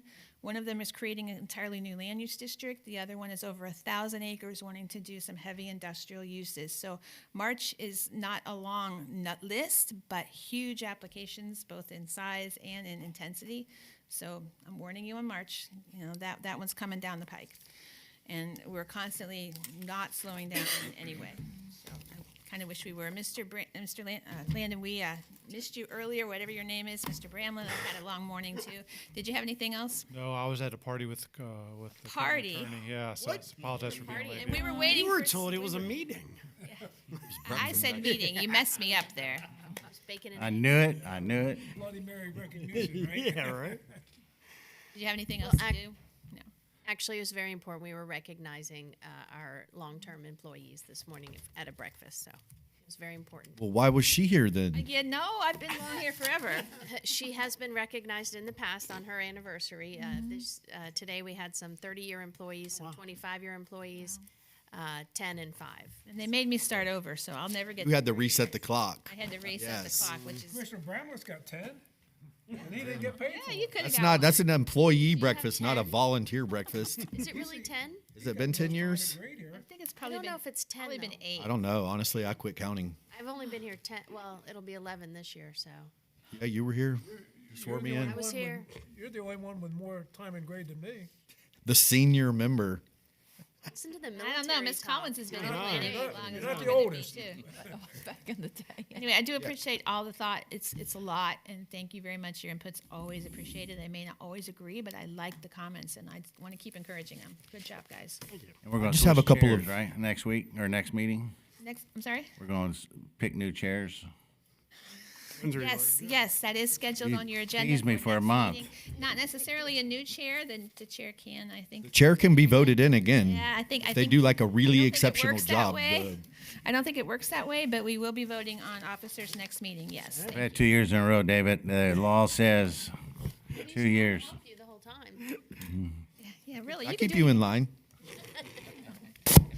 I just have a couple of questions that I want to ask and talk about. Like, I drive around the county, I see a lot of things, see things that people don't really see, right? Because we're up here and we see. So, one of the questions I have is outdoor storage. So, storing an RV outdoors, storing a boat outdoors. Is it my understanding? Am I understanding it correctly that all of that is supposed to be like covered storage, or is it in allowable like GNC? Are we talking about at a house or No, the storage commercial center? properties. So when you're seeing sites where they're on grass, I can almost guarantee you they're not permitted and they've just opened up. And we've had a lot of those. And we rely on complaints by the public. And if we don't get a complaint, we don't operate on them. They've been permitted both ways. We've had them in enclosed areas. We've had them in covered, and we've had them open. And they go through y'all, and they go through the county commissioners as PUDs. They're not allowed by right. So most of the ones you're seeing that are cropping up, or even ones that have cropped up 5 years ago, not permitted if they're on grass. That's a pretty good symbol there that they're not permitted. Yeah, so I hate to be the one that says, the snitches get stitches. But also, I hate it for the people that come in front of us that want to like create a viable business and create an option, and they go through the proper procedures and they get hammered for the costs Totally or agree. just told they can't do it. But then there's millions of them. I see them literally all over the place. They're everywhere. I see them I now. totally agree. And we have people calling all the time, can I camp? I want to park my RV in my yard and live in it for a little while, just a little while. And that's my argument with them is RV parks have gone through the permitting, they've gone through all the approvals, and no, you can't just suddenly make an RV park. And the same there. Yeah, it breaks my heart when I see these, especially ones that you can tell they're doing really well. And they might have 30, 40 boats and RVs there, but you know darn well they're not permitted. Right. Yeah. So I think what we said before was it's code compliance complaints are public. You have to tell your name. Or the other option was, and I'm saying this for other people out there that may watch this meeting, is you can tell your commissioner. You tell your commissioner about it, and then they can bring it up if they choose to. Right. It's election season. They have to go out and actually view it and determine whether they believe that there's a violation that they want to turn in. But it's your comments are well taken, and The Florida Association of Counties has taken a legislative position that they would like the legislature to change the statute that was just changed a few years ago to require all complaints to have a name, as in they can't be anonymous. That's been a platform of the Florida Association of Counties for several years, that they are trying to encourage the legislature to change that. Thus far, it has not been changed, but every year we go up to Tallahassee and we ask. So if you have any relationships with any legislators, representatives, or senators, you please encourage them if those are your thoughts. Okay. And then my other question is, and I've talked about this in the past, is tree protection standards. I know what they are, but like I continually see these lots that are clear cut, and I have one in mind right now, and maybe it was before all of it, but I live off of 98 on Oak Village South, and there's that large parcel right there just east of 19 and 98, and they just completely cut every single tree down on that entire site. They did approve for every single tree. It's unless the site goes back further, there's not one tree on that entire site left. If it's the one I'm thinking of, they were supposed to preserve some trees on that property. Yeah, they weren't approved for clear cutting. They do have a permit that they have for a site plan. There's 3 buildings to propose there. There's a convenience store, a hotel, and something else. Retail. And so they do have approval, but they were not approved for clear cut. So there were like fining procedures that were put in, I feel like last time. We increased the fines for when you're trying to mitigate, which is, but I'll tell you that every code enforcement special master, there's lots of tree removals. The special master has increased the fines more and more that he's willing to give, which is great. We're starting to finally get it through. But So is that a code compliance? Like, how do they find out that there's no trees there? when we go out there for compliance, when we check after they're done constructing, we'll like, what the heck are you doing? Yeah. I suspect Home Depot might have gone a little beyond theirs too, and that's something we'll be catching at compliance as well. They were supposed to leave some of those trees along Run for the Roses. I don't know that they did. So same, we go out there at compliance and we find it. But I agree that tree preservation, fortunately, code enforcement is very busy on that, and it helps. Yep. And they should be. And I'll say, at the last Board of County Commission meeting, we had an individual who asked for relief from the Board of County Commissioners from some fines that had been accruing for years for tree clearing, and the Board of County Commissioners took a very hard line. They requested a settlement of like $3,500, and the Board of County Commissioners said, no, we won't settle it for less than $30,000. Wow. So they're being very serious. The board is very serious about tree preservation. As they should be, because it's a crying shame. We have some of the most beautiful trees in the entire area here, and then it's just. You hear that? Every time you fight with people, you can use this. Yeah. We do all the time, and especially out of county developers. Thank you. Is there any activity with Tampa General? They're definitely coming. I think they have something on the board agenda, maybe this upcoming meeting, or maybe it was last meeting about some kind of grant that they wanted. But yeah, they're coming. A bond. It was some kind of They're bond. borrowing some money. Yeah. So that I have people have asked, and I have no reason to think they're not. Absolutely. No, I believe they are. I didn't Right. know if your office saw anything. Yeah. So all I saw was a bond. So we don't have a permit in house yet, but I'm sure we will soon. Is there a place online that somebody, a citizen, can go and say, geez, I'd really like to know what's going next to Sprouts or next to Longhorn, or So the GIS I has get that all the time. I Right. know everybody else here does too. GIS has a great map. They have a lot of maps. They have a map where you can put your address in and see all the code cases around you. They also have one you can see all the permits around you. Now, we're having a little trouble tying that with our brand-new permitting system. We're going to get there, but they also can pick up the phone and call if they don't see something on there. But you can click on it and get the details. Look, they applied for a lot reconfiguration, or they applied for an AC change-out. It's there. So Where is the that? county's GIS, which on is the GIS. right. So if you go to the county's main website and just type in GIS, that's the easiest way to get there. And you'll see 100 maps are really, really a good site. There's a lot of gee whiz stuff there too. I mean, you can find out your school zone, and you can find out, do you have water, sewer there, et cetera. But you also can find out there's a map about code cases. There's a map about zoning changes. There's a map about road work, and there's also one about permits. There's one about big developments too. There's a special map that talks about big approved developments. So if you had a question about, I'm not going to use any particular names, but Davis Reserve, for example, you can go to that map and it would show you the approved PUD. Right. Well, in their case, I don't. And that's on GIS? It's on partially on GIS, yeah, and I also thanks for reminding me. Every month I put out a thing called "Looks What's Coming," and it's also going on our website, which is helpful. But it basically is a list of all the applications that we have in house now, not permits, but the big permits that we've received over the past month are in there. So, for example, we just got Metro Diner, which is in front of Sprouts, so that you would see that in there. So that's every month. I can put you on an email list, or it's on our website. Either way. Kat's asking if you want us to show them. It's okay. We've had a long day, I think, but yeah. Lunch? Yeah, We're ready. We're ready for lunch. Thanks, but thank you, Kat. thank you. She's saying the GIS is so easy to pull up. They're It's a great, great great source, groups. Yep, yeah. lots of stuff there. One of my developer friends who's developing a Crystal River, Chick-fil-A in Pasco, said we got two coming to Crystal River, or one in Crystal River and one in Inverness. Is that true? Have you heard? We don't regulate. We don't know what's going in the city, but I don't think so. No, I would say I don't think it's likely. Rob told me the other day that he ain't heard anything. Yeah, I don't think so. But I wouldn't know it's in the city limits all the time. So it may be true, but I don't think so. I wouldn't think they didn't want one here. Now they want to come back. No, they wanted them here. They just wanted it done the right way. Well, we never wanted them talked here, to them. I just- don't even know if they Yeah, were. Parking they spaces. were arguing over 3 parking spots. Hang on, I think Mr. Landon had something too.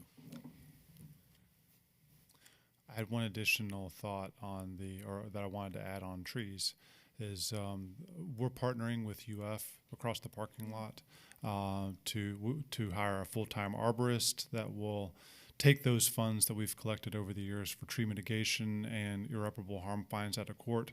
They will do a replanting process on county or on commonly owned property, either rights of way to make it more of a boulevard style, or county parks, or common areas. Public property, I think, is how it's officially defined. So we have the job description written.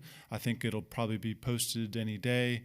And then Marguerite over at UF will be the supervisor over that program. She successfully implemented it in other counties. So we're ready to get those funds back out to replenish the tree canopy that's been removed. So we have a good funding source.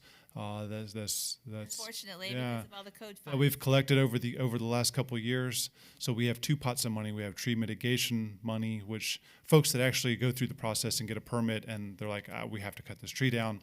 How big of a check do I need to write? So we have that fund balance, which is pretty substantial. And then we also have the court fines that have been collected over the last year, which is called Beautify Citrus Program. So we have two different banks of money. But Margaret, I don't know when you plant a live oak, what the soil pH should be, what kind of water you need to have, what time of year to make it most successful. They do. That's what they do. They're experts. So they're the ones that are going to manage that program. But it'll be a position that's funded out of the planning office. So we're going to use the money for good. Good. I remember that's what we talked about doing. Yeah, yeah. Finally getting there. All right, nothing else? Motion to adjourn? Thank you. Have lunch.